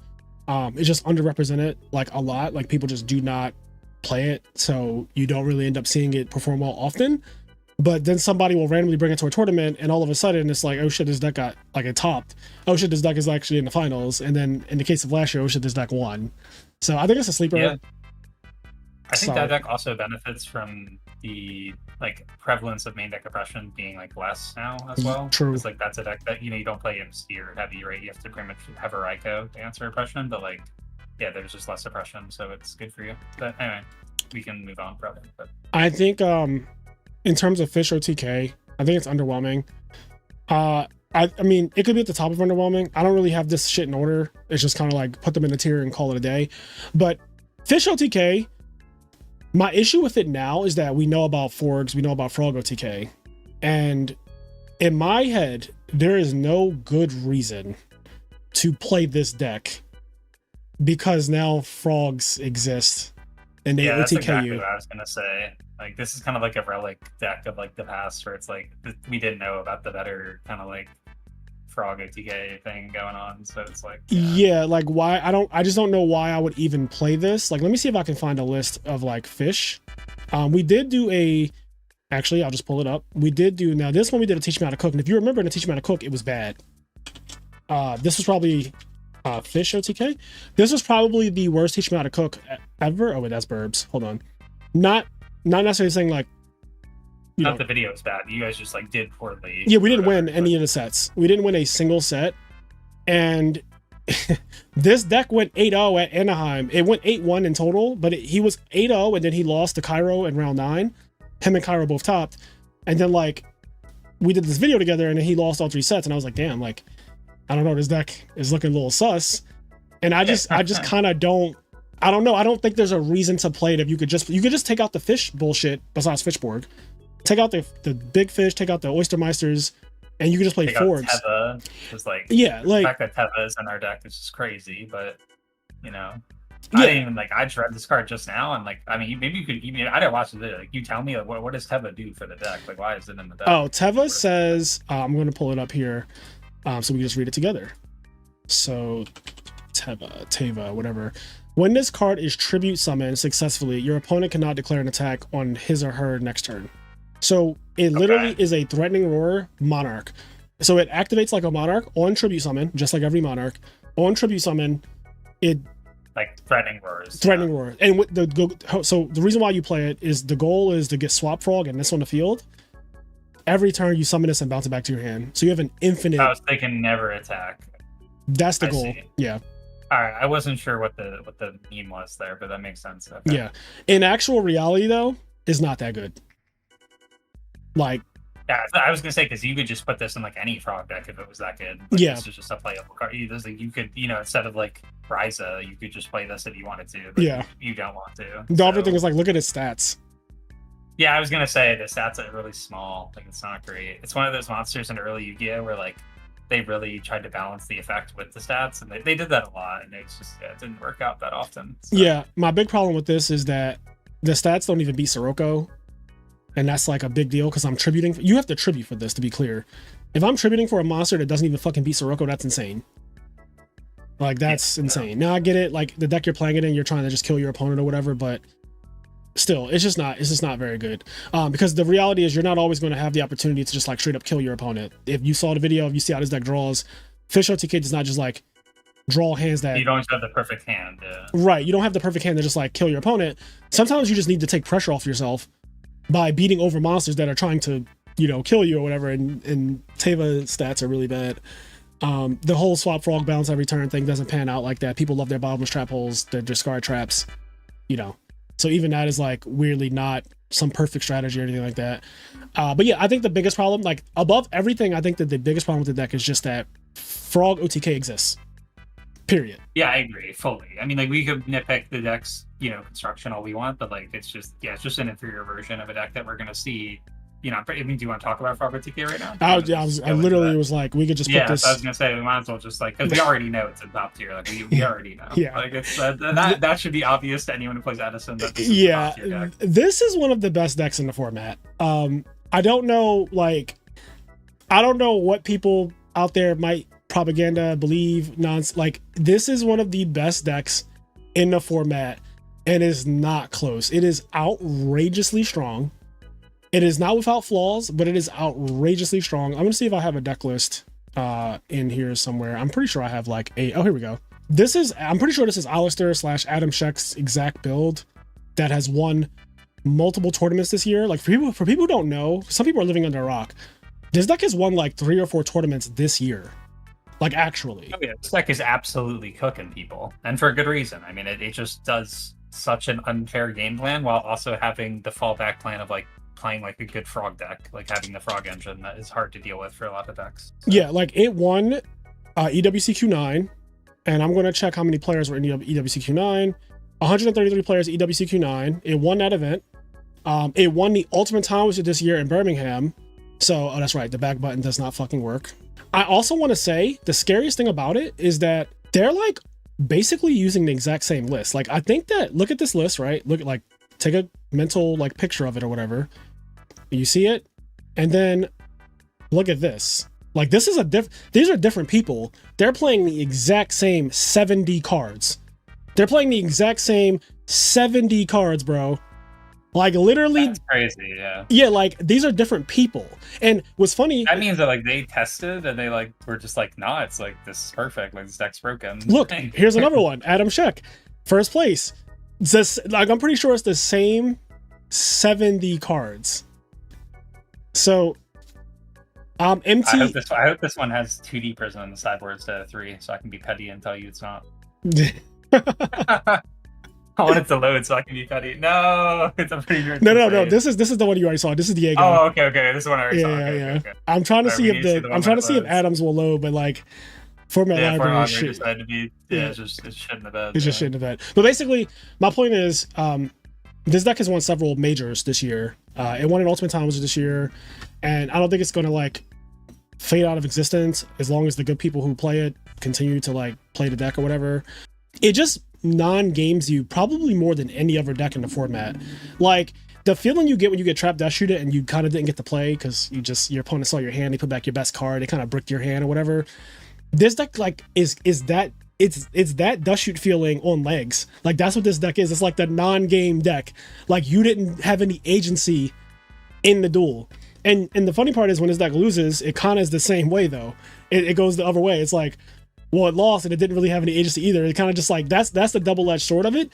But I think that it has a stronger chance of killing you than it does of it not getting to play the game, is the reality of it. Yeah, I mean, yeah, sometimes people like overvalue like the feeling of the games, if you know what I mean. Like it doesn't matter if it's close and you lost as opposed to like you got blown out and you lost. Right. Like, if you were like really being objective and you only wanted to win a tournament, like you would just pick whatever deck is the highest win percentage, no matter like how bad your losses. Yeah. Like if you win 70% of the time, but 30% of the time you literally, let's just say 30% of the time you skip you don't draw an opening hand. Like you just skip that. Yep. You just like don't play the game. Like you would take that. You'd be like, okay. Yes, that's incredible. Like yeah, you'd be like, all right, like we're down. Like that's good. Yeah. So obviously it's a top tier deck. Like that, that was always going to happen. Not even because I love frogs, but just because I'm telling you the truth. Like it is very, very, very, very, very, very powerful of a deck. Not many decks can do what it does. There's other combo decks in the format, and both of the other combo decks, Dragon Turbo and Gigavice, are just not on the level of Forgs. They don't even have, they just don't have the same consistency that this deck has. Like Dragon Turbo is higher than Gigavice in terms of like accolades and what it has been able to accomplish over time. But keep in mind that Dragon Turbo has been around for several years. Forgs is a deck that hasn't been around for 1 year. It hasn't even been around for a single year yet, and it's already won multiple majors this year by itself. And it has several tops and everything like that. So if you just think about like looking at Edison overall, like the decks that came before it are struggling. Like fucking Hero Beat over here can't even get a single goddamn win. And yeah, Hero Beat has been around for ages. I used to love Hero Beat when I first entered Edison way back in like 2021 or whatever it was. Like, and that shit is some trash. Like you're literally, I make the joke to Gary all the time that like you can't beat Giant Soldier of Stone because you literally can't. Like if your opponent just set Giant Soldier of Stone, like that's game. Like good luck. Yeah. Like, yeah, I agree. Yeah. This is gonna sadden me to do this, but so I just put Hero Beat in Underwhelming. I don't even want to talk about it. Hero Beat just, you guys know, it's underwhelming. Like set Dupe Frog OTK. Anyway, I think zombies are underwhelming too. Like they could be at the top of this tier. Oh, you think so? Okay. I genuinely do not think zombies, they've fallen off so bad. I feel like they've gone back and forth like over the course of the format's life. And, yeah, but I mean, yeah, I guess there hasn't been like an innovation in their build in a while, and like they haven't been doing that much. So maybe you're right. Yeah. I just don't think there's a reason to play zombies. DDV ruins the deck. Oppression ruins the deck. Monarchs ruin the deck. Like your opponent, like Absolute Zero is hard for this deck to deal with. I mean, every good deck basically messes up zombies' game plan in some way. Like all the Machina decks. Shora is like a nightmare for you. Shora is a nightmare. Blackwings as a deck is a nightmare, bro. Because zombies have to do 2-card combos. 2 cards, right? And you have Icarus. Yeah, Blackwings.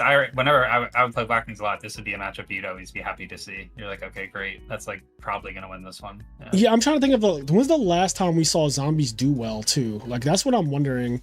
I'm gonna check this real quick, but I'm trying to think like, when's the last time somebody's been like, yo, put those zombies on? Like. Like I'm pretty sure turn like, those zombies I want to say like at the like all-time wizard in like Sacramento. The guy got like second. Second, yeah, and it got second at Anaheim. I think it's. Yeah, but I think it's there the was same like two person. events in a row. Yeah, it might have been the same person. I remember that like there was 2 events in a row there where zombies did do well, but it wasn't like. Yeah, I guess like I guess it depends. I don't think it was instant zombie. I think it was like it wasn't this. It was definitely he's playing like the teleport. He was playing like the teleport version. He was playing that version. But like honestly, regardless of the version you play, I kind of agree with you that like the flaws of the deck remain. Like setting Goblin Zombie or whatever, and like hoping nothing bad happens to you is just like not a spot that like I want to be in. So yeah, I think that's my issue too. Is that zombies are very explosive if they get time. The biggest thing that happened to them though. The main build of zombies that used to play like Pyramid Turtles, Mystic Tomatoes, people just don't attack into those monsters. Like everyone's just smarter to know not to play into the zombies game plan, which is literally attacking into your monsters so you can like recruit the right monster. No one does that. They just rather fucking monarch you or kill you or do some combo-y shit that doesn't have any agency about what you're doing on your side of the field with recruiters. Recruiters suck. The recruiters fucking suck. And zombies usually play recruiters. So recruiters are real bad, yeah. I think this build, like these types of builds, like the Jake XO build that plays, you know, like Miracle Fusion and Stratos and stuff like that, this one just kills you. And I think this one is probably the most successful one across the board, like this and the one that got second twice, which is, I think, that guy's playing like Krebins and stuff like Instant Fusion and all that.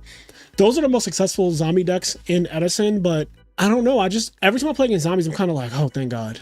Like I kind of like, I'm a little relieved that they're not going like Whirlwind summon thing or like summon Laquari set 5 or play Solar Recharge, Mill Wolf, play Charge, Mill Gardener. Like I'm usually pretty happy when I see them go like set up monster, set up back row, and I go like, I don't know, swap frog, attack face down, and it's a Pyramid Turtle. I'm like, oh, thank God, I thought you were playing a real deck for a second. Whew. Okay. Your Treeborn comes back. Yeah. Monarch. They're sad as fuck. Like this. Yeah. You know. Like I'm the person who made Fitz stop playing zombies and play frogs. Like ask Fitz. Like I'm the single-handed human being on the planet that literally made Fitz stop playing. That is a devout zombie player, bro. We played each other at Anaheim, and literally that man was just like, I can't. Like this deck, this matchup. It's just all bad. Like the matchup is bad. The fucking deck just doesn't. It's just not. No zombies. Like I'm saying, like I like zombies as a concept. Like I think that they're like a quintessential deck of Edison format, but they're just not that good to me. And I if I had to go into a tournament, like if I'm sending you guys into nationals, into the RBET, if I'm sending you guys to a major tournament next week, I'm not going to tell you guys to play zombies. I'm just not. We're not about a cope here. We're gonna keep it real. Yeah, I'm just not telling you to do that. I would only recommend playing a deck that's in these tiers: solid/sleeper, strong contender, or top tier. Yeah, like if you're not playing something in solid/sleeper and above, then I don't like. Why would you ever play any of these decks? In my opinion, if you're playing to win, if you're playing for fun and you want to play your pet deck, like you want to be the guy. Maybe you want to prove something. Maybe you want to be the guy that's like, I'm gonna put zombies on the map. Like I'm gonna show Frazier right now. Shut his ass up. Like I mean, okay, like all right. But, shut my black ass up. When you go to drop, like we told you so. Okay, we told you. So now that we're talking about recruiters being bad, how about we talk about fairies for a second? Because I see that shining angel, and I'm ready to talk about that one a little bit. So I mean, guys, deck Devi is now mained like as a thing of Edison. Like it is just the Sizzle 41 just plays double DDV. Let me see if I can find is like if I type in Sizzle, why am I naked? Sizzle 41. Why are you naked? Yeah, put some clothes on. I don't know. Okay, here's the Sizzle 41. This deck is the most popular version of Vayu Turbo right now. Like everyone copies this build, it just plays this build. And Vayu's the most played. So. And if Vayu's the most played deck, you have no fucking shot playing Pure Fairies with this being the most popular deck in the format right now. You have no shot. You have no shot. If you don't know what a Pure Fairy deck is too, I'm pretty sure I actually have one in this, because this you're gonna have to go way back to find one, to be honest. Well, I just have like every deck, and I got Frog Fairies in here, bro. Oh shit. No, wait, this is not it. All right, what is that? What did you just open? I don't know what I just opened. What is I'm gonna get that. I'm gonna get that off the screen so that way you guys are not like looking at that for too long. I still don't know what I'm looking at right now either. Like, this is, all right, wait. This is Burn Frogs. Leave me alone. That one's a little bit sure. Where is Pure Fairy? Okay, hold on. I know what to do. To find a real Pure Fairy deck, can I type in Pure Fairy should go to Keegan's channel. What do you mean? Format? I know. Well, I think his channel will probably pop up if I type that in. Let me see. Pure Fairies. Okay, wait. Here we go. Here we go. I found one. Mastering the People. All right, there you go. Mastering the People. Episode. This is a way back. This is way back. This is when my thumbnail sucked. You were hoeing Sengo with this. You were hoeing him. Yeah, look at this deck. Like, so, guys, every monster in this deck besides fucking Christia gets destroyed by DDV. Let's start there. Literally, every monster in this deck besides Christia just gets fucking ruined by DDV. Obviously, it's a little hyperbole because I can see the Gores and the Free the Brave Wanderer, but I'm just going to keep on saying every monster in this deck gets destroyed by DDV except Christia. And like, that is really, really bad. And that's only one of its problems. So also, I just counted, and I'm counting Honest and like Herald, so maybe I shouldn't count those, but there's 19 normal summons in the deck. Like 4-star or lower, there's 19 of them. So 19 normal summons is crazy. When your hand is like 4 normal summons, just remember 19 normal summons. Half your deck is normal summons, okay? Half of it. So good luck with that. My biggest problem with this deck is that it is a deck of way too many normal summons, and Edison has gotten so fast that you just cannot afford to fall behind and be setting a Shining Angel or a fucking DD Warrior Lady. Like setting a DD Warrior Lady in 2025, you have egg on your face, bro. Like, you look crazy out here doing that, and like passing with a straight face with a DD Warrior Lady set. Like, you look crazy. You're asking for trouble. Yeah, like, in fact, you know what's funny? Me and Kenny played against a fairy guy in the Frog OTK deck. We did a Frog OTK video last week. We played against fairies in the last duel, and we sided out of Frog OTK and sided into like Dream Frogs. Basically, is what it does. And he just could not win a game because he had DD Warrior Lady and Dimensional Alchemist, and I kept going flip-flop frog, you can't attack because he's dupe blocked, flip-flop frog, and then it became flip-flop frog plus dash frog plus swap frog, and he just like, you made that man end up with 6 normal summons. Yes, he literally had a hand of 6 normal summons, and he was like dropping drag, and I'm like, bounce that back to your hand as well, like attack you for a lot, go flip-flop frog you again, like. Yeah, you just get so behind on tempo with this deck so easily, and it's just really problematic. I will say I'll give some free fairy advice here for the fairy homies. I don't think this one's been discovered yet, but because you get so behind on tempo so easily, right? This one side rally, this should be a time wizard because we're gonna be behind on board like almost guaranteed at some point in the game. So we got to go Shining Angel for time wizard, and then we just got to 50-50 or Geki them because that's your best chance of winning. To be honest with you, like I'm not even like I know you're laughing, but I'm dead serious. Like if I were to enter a tournament with fairies, like if someone had a gun to my head and I had to enter a tournament with fairies, I'm registering time wizard. Like I'm not kidding because I'm gonna be behind on board. Like I just am. Like I'm gonna get behind on board. Like at what point are you not getting behind on board? Like, are we talking about actual factual time wizard? I'm talking about literal this time wizard that you have pulled up right now because I think you're gonna get behind and you're gonna need Regeki to come back. Like that's what you're gonna need. Okay. Yo, like, I don't even think you're wrong. Like I genuinely think it's gotten to that point where like you gotta figure. I don't know. Pure fairies are just cheeks right now because of the state of the game. I don't like Edison is technically like we're not getting a ban list, we're not getting new cards. So like Pure Fairies are kind of just locked into a spot where they can't really get better. I don't know if somebody could even cook a build that would be like, oh, this all of a sudden made Pure Fairies super playable. Like I never say never, because Edison is that format where just never say never.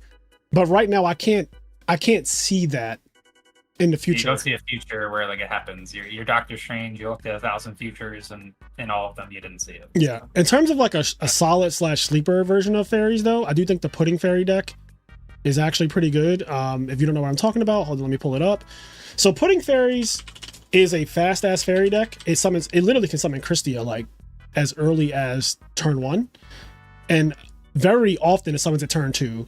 So starting there, that's already broken. This is Pudding Fairies. It's very, very good. Like it's a sleeper though because Pudding has been playing redo format instead of Edison. But this deck is genuinely solid. It non-games you. It summons Christie over and over. Has a lot of boss monsters. If you notice, it's not a normal summon deck as Pure Fairies is. It has like Enrise. It has Soul of Pure Light, Chaos Sorcerer, Gores, Tragodia. It has a lot of extenders. Like yes, a lot of. So I definitely like this version like a lot better. You also have Recharge, which turns some of your normal summons into like just gas, right? Which is pretty strong, like inherently. So, I like this. I like this a decent bit more. Obviously, this deck can still, this can brick a little bit more maybe than Pure Fairies, but like I guess like the definition of brick, people don't always like like I don't know. Like just because you can play cards doesn't mean you didn't brick. So yeah, exactly. I mean, yeah, playing cards is not enough. Like I like that this build is fast. That's like the main thing that makes his deck so good, is that it gets to play the best draw card in Edison format, which is Solar Recharge. And this card happens to do not only drawing cards, but like milling cards and Charge Light Brigade. And he modeled it after the Chaos Dragon deck. He's been on the channel, so this is a teach me how to cook with literally putting the person who built this. But he modeled it off of 2012 Chaos Fairies, or I'm sorry, 2012 Chaos Dragons is kind of how he built it. And it runs pretty smooth. Like we played on the channel. It looks pretty similar now that you say that. Mm-hmm. Yeah.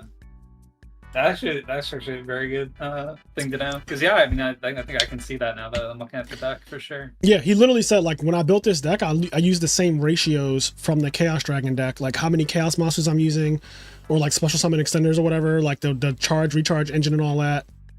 I mean, yeah, I think it's a solid sleeper deck, so I'm gonna put it in that tier. I don't know what to do with this chain beat deck.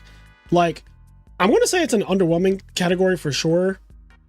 Because it's weird because like it did so well that one event, but then we kind of never saw it again, and like I think it's for good reason, to be honest. So I think underwhelming is fair. I think my main issue with it is that I noticed when we first ever played, Kenny and I randomly a year ago ran into this deck. We were playing a frog deck. I forget what frog deck we were playing. I don't know if it was Dream Frogs. I don't know what frog deck we were playing, but we were playing a frog deck and we ran into it. This is before the deck was known about, really. And we played against a guy on video who's playing this, and we just kept setting like dupe frogs and substitutes, and he just could not deal. He just could not deal. And we didn't even know like what, like we were running into their game plan. What I want to say about Chain Beat, my real issue with it is, once you know what this deck is and how it plays, it loses a lot of its power. We were playing into like, I didn't know that if I go like, let's say sack for Caius, target wing rhinos, that shit's not going through. You're better off targeting a back row than targeting the actual wing rhinos. Like, you're never getting that rhino. You're never Caiusing that rhino. Yeah, right. They have so many chainables, so like it's just not realistic. But people didn't know that at the time, so it's like right. Once you know, like, oh, it's this deck, you start playing against it with the knowledge, and it just like really falls apart on like one of its core strengths is people just don't know what they're doing against it.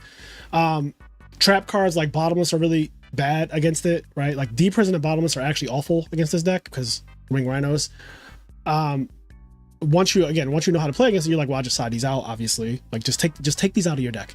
Like, don't even have them in your deck. Just take them out. You're not going to need it anyway. They don't really do anything besides usually sometimes they play Caius or whatever, but like outside of that, I think that this deck fails when people know what they're doing against it, or two, it just has like obviously very awkward hands. I like the deck personally.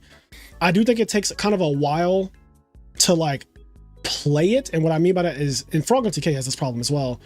Doing the plays genuinely can take a while because you're always, if you're doing it right, you're always asking for responses. You're like, activate this card, response. Activate this card, response. Activate this card, response. Activate accumulated fortune. Like, it's a lot of that, and it just takes a lot of time, which is annoying. The thing is, you have to play like that because otherwise, you know, you can just get like G'd, you know? Yeah. If you just like, you can't, I mean, obviously, it's also like technically correct, like by the rules of Yu-Gi-Oh! To play like that. Like, you can't just flip up 4 drop cards in a row or whatever. Yes. So. And people do that. Like you saw in the last video, we just did macro stun. Yeah, that's exactly what I was thinking of, is in that macro stun video. You guys could have like basically rule shark that guy out of the game. Like, yep. I mean, not we had Dark Brock, like you could have, you know, yeah, you would have been right. It's not even rule sharking because you would have been right, but like you could have ended the game with Dark Bribe like immediately. Yeah, he went activate 4 traps without me doing anything, and I was like, "Whoa, bro!" Like I have a response. He didn't ask like thumbs up. He didn't ask anything. He just flipped up 4 traps. He's like, "Yep." Yeah, traps. He just started activating 4 traps and accumulated fortune. I'm like, because I was being nice, I was like, "I'll Dark Bribe the accumulated fortune." But I could also just Dark Bribe Chain Link 3, and now you can't even activate Accumulated Fortune. And now the Accumulated Fortune is dead, like, for so long. And you're dead, too. Like... Right. Yeah, not you're dead, too. Yeah, like, you and the Fortune. You and the fucking Fortune are dead. So... Yeah. That's, like, an issue I have with Chain Beat. I think that this deck could move up into Solid/Sleeper tier, but, like, someone would have to show me better. And right now, I don't get that vibe from it currently. I think that the new kid on the block is like Machina Hero and like quick draw decks, and they just perform a lot better overall, I think, than Chain Beat would and does. If this deck can like figure out a better way to deal with like the frog matchup and, you know, even just like Vayu. I also think Blackwings is kind of hard for this deck to deal with because of in-phase Icarus attack and all that. So it has some issues. I don't think it's like an awful deck, but I just think that it's underwhelming is where it's at. Okay. Cat also just like underwhelming. You're playing a deck named after one card, like a one of in the format. That's exactly what I was gonna say. Like if you don't draw a cat or whatever, summon like Summoner Monk or stuff like that, like your deck really just isn't a deck. Like yeah, I don't even know what it like. What do you do? Like summon Arabellum? Like summon Arabellum, I guess. Like hope you rip a card out their hand. Like how are you doing that with that Duke Frog there? Like you tell me. Yeah, it's just not. It's not the fantasy anymore.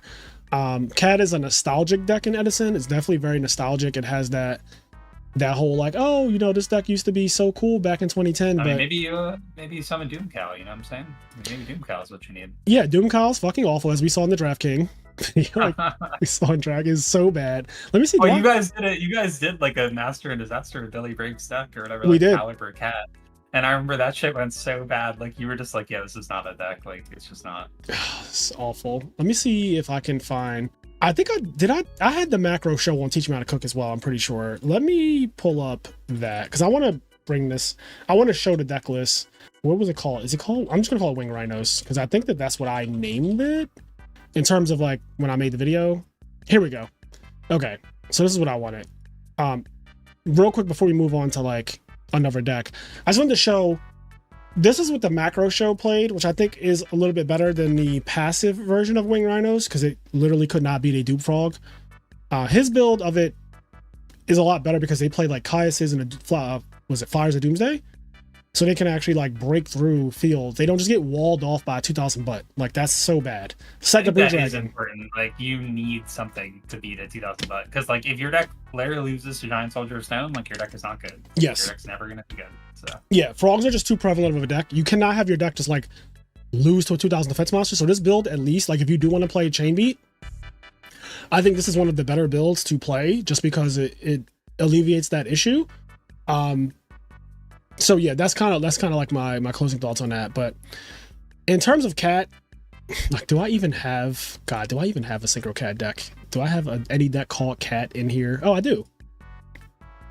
Here we go. Here's what a Cat deck looks like, kinda. I'm sure this was a list that probably topped in like 2022. I feel like it's kind of like why are you playing this? Like I don't, unless you really like it. There's no reason to play this if you want to win the tournament. And honestly, there's not really much of a reason to play this if you want to top a tournament either, because it's such an uphill battle. You are playing probably the worst Hamster Echo Kai's deck of all of them. Like Machina controls better. Fucking Vayu's the best one of all of them. The Dragon decks that play Hamster Echo Kai's are better. The Quick Draw decks that are resurfacing are better. Like this is literally the worst Hamster Echo Kai's deck out of every single Hamster Echo Kai's deck. And you might win some games because you just high rolled and drew like a hand with like Cad and Pot and all that shit, but then the other two games you just get absolutely decimated by fucking Hero Frogs or Blackwings or Vayu or Machina or Hero Machina or any of the real like Lightsworn, Twilightsworn, any of the real decks. You just like get shat on. So yeah. I'm also like looking at like Cold Wave in this deck, and I feel like unless we literally have Cat, like I don't know what play we're making that's like powerful enough to like justify Cold Wave, because like what play you're gonna make that needs no back rows to like win the game? I don't know. Yeah, it's just not the fantasy. Yeah, no, that deck's just kind of, honestly, I'd be tempted to put it in Cheeks. I'm not even gonna lie. I'd be tempted. I mean, Underwhelming's probably fine, but it's I feel like it's borderline. Yeah, I think it's more playable than Six Samurais and Pure Fairies, but I don't think it's much more playable than that. But at least it is. Definitely, at least it has Hamster Echo Kai's, like, so like there's that. You can maybe just win a couple games off of just that. So like, yeah. Black Garden decks. I'm gonna put them in Solid/Sleeper. This deck recently just got second place. The only reason I think this deck I even have it this high is because I think people just don't know how to play against Black Garden. Because I don't know how to play against Black Garden. Like, I was gonna say I don't even know. I'd probably lose to this deck like immediately because I have no idea what's going on. I have no idea what the fuck to do against this deck, bro. Like I would just be so mad that I'm even playing against it. Do I have a Black Garden? Do I have his exact deck? We did it. Okay, well I'm just gonna pull up the video. We did a Master and Disaster. I should probably just pull up my channel and just start searching from my channel like a normal person. Anyway, Volcanic Garden I think is what I called this. So this I deck, remember watching this one actually. yeah. Way back. Yeah. So this deck got second, almost won an Ultimate Time, was almost won a YCS. Barcode has been cooking this deck for a long time, so it's more the player than I think the deck a lot of the times. In this case, I think it's a little bit of both, because I think that Black Garden, people just, again, they don't know what they're doing. When that card hits the field, people just like stop knowing how to play Yu-Gi-Oh! And everything becomes complicated. The math on all damage becomes complicated. Remembering to get a token for every little fucking thing becomes complicated. Like, it is just an obnoxious card to play against. It makes you rethink everything that you're doing. Like, wait, if I summon this monster, what's this attack going to be? It's going to be halved. So does it beat that? Oh no, this Dark Arm is actually weaker than a Volcanic Rocket right now. Like, it's just very awkward. Like, everything about, you also don't get priority. Okay, down, yeah, because of what the Black Garden like triggers immediately or whatever. It's mandatory, yeah. You don't get on the chain right away. And he's playing 6 Discard Traps, right? He's playing triple Wing Blast, double Regeki Brick, and a Karma Cut. So he has 6 Discard Traps, and you don't have fucking priority against this deck. So when you summon Substitute or JD or Dark Armed or Dark Greffer, and he goes activate Karma Cut or activate Regeki Brick or activate Wing Blast, you didn't get to pop anything with Dark Arm. You didn't get to blow up the field with JD. You didn't get to tribute with Toad. Yeah, you didn't get to set. You didn't get to get your Treeborn in the graveyard this turn because you didn't get the fucking Substitute tribute for Swap Frog at all. Like that weird strength that it has of removing priority and forcing us to play Konami's Edison is really strong. Like, I actually didn't think about that until you said that. That's a really good point. That's definitely super strong. Yeah, like imagine a deck taking priority out of the format. Like, it's kind of wild, right? That's pretty much what it does. Yeah, that's crazy. It's actually crazy. Yeah, I honestly, like, yeah, you got me kind of thinking this deck might be low key kind of nice. I'm about to try this deck. So it actually has some strengths. One, when it wins, it pluses so fucking hard. I'm actually going to go to like the first duel that we played. Just look at how many fucking cards we have, bro. Like, we just like get to a point where our opponent can't really win the game because we just have so much advantage. And like our life point, we're also pretty healthy. Like, it's not like we're like, oh, we just die to something, right? Like, he has 3 cards total, and we just have so many cards. Now, granted, I do want to talk about one of the weaknesses of this deck, though. The weakness of this deck is that it plays so many cards at 3 that you only want to ever see one of. If you look at the deck list, it plays 3 Volcanic Shell, 3 Thunder Dragons, 3 Spies, 3 Black Gardens, and you don't actually, and 3 Volcanic Rockets, you don't actually want to draw 2 of any of the 3 ofs.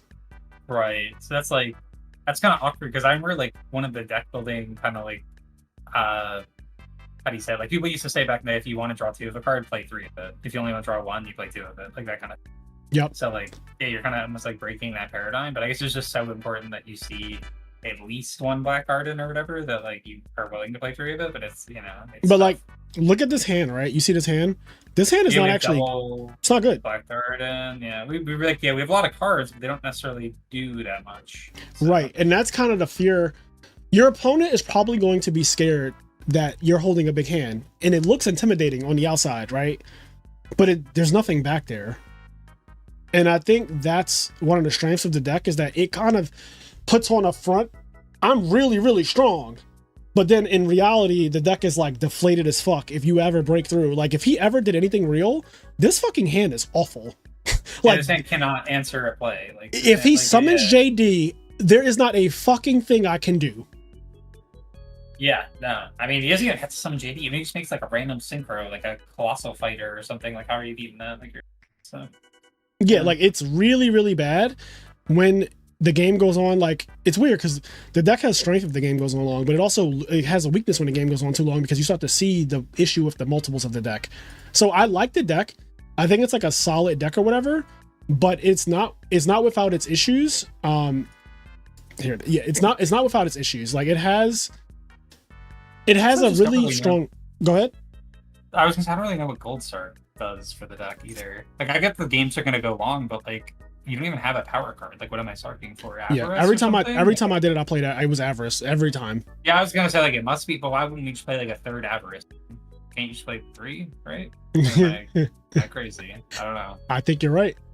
Okay. You also, anyway, sorry. Yeah, okay, and like, I don't think the deck is necessarily bad or anything, but I do think that it needs some luck. you need to not see your multiple. You need to not draw multiples of a lot of cards that you play 3 of. Period. And if you watch any of the gameplay that we did, if you watch any of the, if you're a member, me and Sackphase, we literally did a video together where we played this deck on ladder and we drew multiples and we paid for it because we drew multiples. Like we just kept like, oh, we opened double Thunder Dragon. Oh, we opened up double Shell one game. Like we ended up seeing Blaze Accelerator at one point, or like we drew one and then we had like Rocket, and so it's like you search the other one and now it's like, okay. We drew double Black Garden at some point. The game's just like went a couple turns and you're just drawing into these cards that you already have. Yeah, you're eventually, I mean, you're pretty much guaranteed if the game's go long enough to at least see like multiples of these, and it's not like the second one does anything for you, so it's just, yeah, it's kind of tough. Yeah, I think it's that, so somebody mentioned the timing on when you activate Black Garden is tricky too. It isn't an immediate slap on the board type of card either, and I agree with that. I think that this deck is skilled to play it correctly, and that also kind of like makes it hard or whatever, but like to me, okay, sure, this deck is definitely more difficult to play than a lot of decks, but that doesn't even really mean anything, because if you're going to be a good player and you're going to play a deck, you're just going to grind with the deck until you're good anyway, and like that doesn't really factor into it. It only factors into it if you have a tournament literally coming up next week. Don't pick up this deck. Like you would not play this next week if you never played it before, because this you just don't know how to play it right. You're not going to learn in a week how to play this deck correctly. So I would say, like, sure, it's difficult, but it's difficult to the point where if you had a week, don't play it. But if you had like a month, you could definitely grind this deck for a month and be like, all right, I know how to, like, I know what I'm doing. I know when I'm activating Black Garden and I'm fine. So that's kind of my thought on it. Dragon Turbo. I'm actually going to put this up here in strong contender.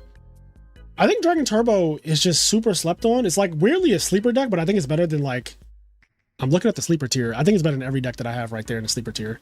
Yeah, I agree. It's definitely better than them. I think it's just like, it sort of like goes back to what we were talking about earlier, where when you lose, you like literally lose so fucking bad that people don't like people are, even human beings just don't like that feeling. Like you don't like playing games like that. So like, even if Dragon Turbo, let's say, is a 60-40 win rate, like the 40% of games you lose feel so fucking bad that like people are kind of like off it a little bit because of that.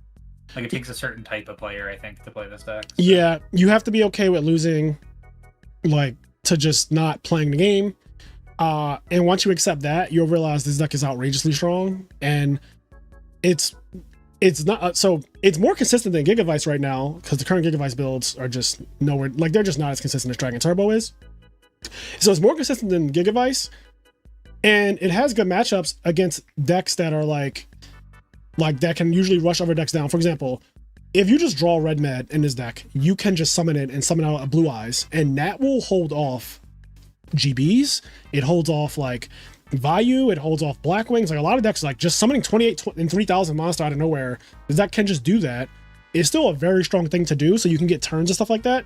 I think it has a better GB matchup than Forks. Like Frog OTK has like a pretty weird GB matchup. You can just draw Broken and blow that deck the fuck out with Frog OTK, of course. But like if you draw a hand that's like even relatively slow or just like needs more setup, GBs are going to capitalize on it. Dragon Turbo though, because it plays big monsters that it can burst out, especially if I know you're playing GBs. Turn one, when I know I'm playing GBs and I'm on Dragon Turbo, I just turn one, just go summon Debris Dragon, bring back things, banish, summon Red Med, summon Prime Material, whatever like that. Like just try to get it out as soon as, like just summon a Red Med, summon Blue Eyes. Don't even bring back, if you can't get converted, don't even bring back the Whitestone. Yeah, exactly. I was gonna say you just don't leave small monsters out there, because that's like, you know, we talked about how GBs is a strong contender and all that, but they still do have that problem. Like that is a problem for GBs. Like you can't just, you know, out big monsters for free a lot of the time. So yeah, 100% agree. Gemini, I'm gonna put in Cheeks. So I used to be a big advocate for this deck last year, or I think it was 2 years ago now.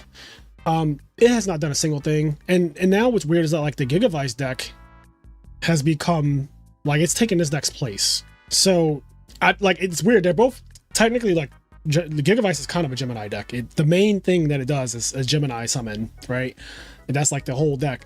The real Gemini deck though, like the one that we're talking about here, let me see if I don't know, do I have one of these in my portfolio here? My Rolodex.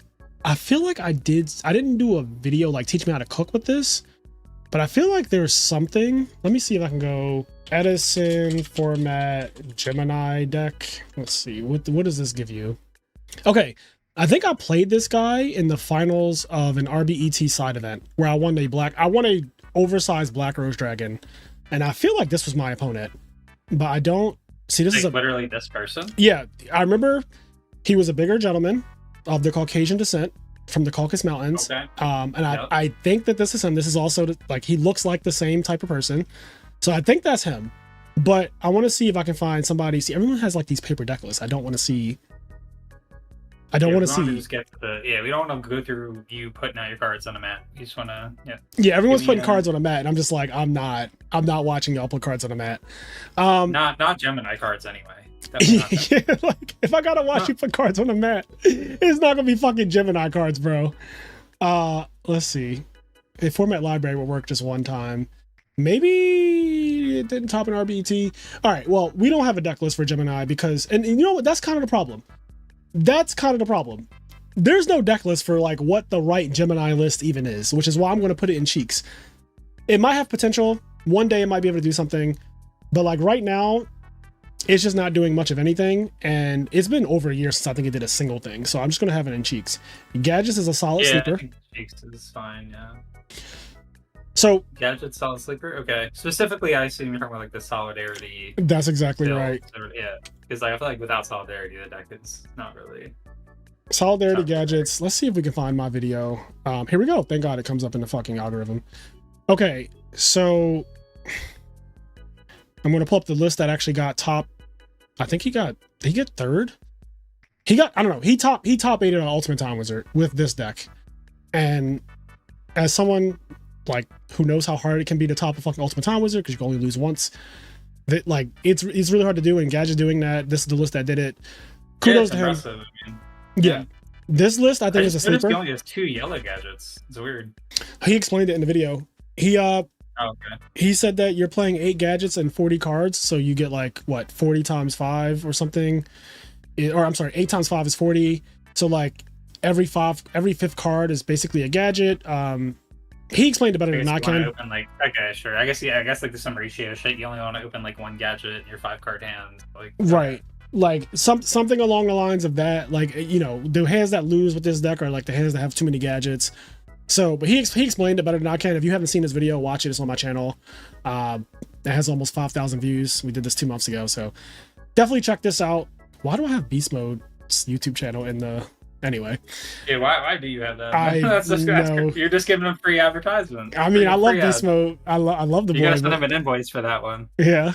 I gotta look through all my descriptions and see. Maybe they all have Beast Mode in them. Yeah, honestly, you might have put Beast Mode in for like a video he did with you, and then you just never did. So maybe all your videos are just plugging Beast Mode for the past like couple months or for the past 2 months. That's kind of funny. I mean, I don't mind. I love Beast Mode, but it's just random as fuck. I just looked at this like, why is Beast Mode? Yeah, that's actually hella funny. But yeah, no, I agree. I think Gadget's solid deck definitely can do some things, can do well. I guess you hope that the hero Machina deck does not pick up because you're gonna get Cyber Dragoned out the fucking game. But you know, other than that, I'm not mad at it. Yeah. You guys know that this deck is my heart. I think Amaryllis is really fucking good. It actually won an Ultimate Time Wizard this year, finally. It won its first major in 2025. We did have Keza on the channel, so I'm going to pull up his deck as well. So let me, what is it called? Amaryllis. So Keza, IMNerd. I wonder if that, like, is that good enough? It is good enough, thank God. Okay, so where's his deck list at? It's probably at the very beginning because I know I do B-roll for like replays and shit. See if I can just find it at the very... Jesus, did this video start off with replays? Like we're 40 seconds in and like, here we go. Anyway. All right, here is the only Amaryllis deck to ever win a major Yu-Gi-Oh tournament. And I don't know if this is like necessarily the best list. I don't know if it's the correct list. I don't care about any of that. I just know that Amaryllis as a deck, as a concept, is very, very fucking strong. And it's one of those decks that isn't that represented. It used to be not represented because the card Amaryllis itself was hard to get. Like, it just was a hard to get card. So yeah, like physically, it was like not, it was rare. Yeah, the supply on it is really low. Konami never reprinted it, but they finally reprinted it this year. So like it's now more accessible to people, because there was a time where frogs weren't as played either, because Substitute was a $30 rare. Like literally to get a Substitute, to get 3 Substitutes was like $60 to $90 to get 3. Yeah, it was like really expensive to get Substitute, and now Substitute has been reprinted multiple times in the last year. So now there's a lot more frog players because it's accessible. Amaryllis is more accessible, but I think that like people kind of just forgot how good this deck is, because at the same time that it got reprinted, Gigavice became a deck as well. And I think a lot of people just kind of set their sights on like, oh, I can just play Gigavice. But like right now, if you ask me right now what deck I think is better, I think Amaryllis is better than Gigavice right now. Like I would rather play. That's crazy, actually. Yep. Because I don't want to. I don't like the Gigavice deck, how much it fucking bricks. I think that is entirely too much. You guys are going to see, I have videos coming out, and like, and just in general, like just in general, Gigavice, the current builds of Gigavice, if I had to play in a 8 or 9 round tournament, I do not trust that deck. I do not trust it. I do not trust it to go the distance, 8 or 9 rounds plus top cut. I do not trust it. I just don't. Yeah, that's fair. I mean, like, you know, we talked about the experience of losing and like people caring about how like close the games are and stuff, but like I said, what balances that out is the percentages. And if you think you brick like 50% of the times Gigavice, then you know it's just not worth it, like objectively. Yeah, like and it really might be that high too. Like a lot of the hands are just unplayable. Or they're just like susceptible to like one thing goes wrong, and then like you just get beat the fuck down so quick with this deck. They're just like fragile. Yeah, you have no defense. Yeah. Whereas Amaryllis like is more of a deck, like it's more of a dueling deck. It's like okay, you can still brick, but right. Yeah. But it like look at this. This is way less likely to brick. You have so many normal summon monsters that are just like playing the game for you.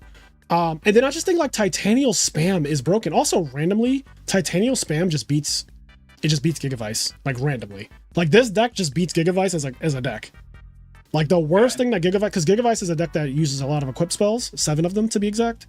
You just can't equip anything while I have Titanial on the field. I see. No, yeah, I mean if you go first, open Titanial, whatever, that's definitely this is the Titanial deck. Like this is Titanial Turbo. The deck is really Titanial Turbo. And it also has a good value matchup. It has a good frog matchup. It has like a lot of good matchups. The matchups that are bad for it are obviously Blackwings because of the tokens and stuff like that, just getting trampled on. Amaryllis coming back in defense mode, really bad against Blackwings. And GBs are also pretty hard, depending on like how you draw. So it has like 2 matchups that are really not that great, but Keza has figured things out, and he honestly hasn't struggled as much with his. This is like the Amaryllis Death build because it's playing triple Cyber Valley with the Mind Control, Mark of the Rose, Brain Control, so it's like stealing a lot. And he's really like stealing and drawing too. It's pretty powerful. Yeah. Yeah, it's a +1 every time you do that. Like if you mind control your opponent's monster, you summon Cyber Valley. So you lost Cyber Valley and Mind Control, but then you replaced them with 2 cards, and your opponent just fucking lost a card that got Mind Control. Like they just lost it. It's gone. Right. And that's also assuming the monster you Mind Control didn't do anything like beneficial for you. Like if you Chaos Sorcerer or whatever, or Chaos Sorcerer. Yeah, exactly. So. Yep. Yeah. So yeah, this deck, I genuinely think this is still a strong contender. It already won a major this year, so it doesn't really like need me to be an advocate for it, but I'm an advocate for it. I've been an advocate for it on this channel pretty much for like 2 years now. And it finally came to fruition. And it tops throughout. I topped with this deck last year. I fucking randomly topped. I remember, yeah, you actually randomly came out your bag. Yeah, I forgot about that. Let me see if I can find that. You were actually just on your little streak of topping with all these different decks. You did like Blackwings right after that. I remember you were just having fun with it. I think this. Oh yeah, here we go. Oh wait, no, this is when I was playing DB Ladder. I know I did a video, obviously. Oh, here we go. Titanial EWCQ. So I did an 1.5-hour video right here. Here we go. I did an 1.5-hour video. Like analyzing your run. Yeah, I remember you did one of these for Blackwings as well. Yeah, I topped with Blackwings last year too. I was just like trying out different decks last year and just doing well with them. This deck is, I just think it's like actually really good. This is Little Man's build that I played.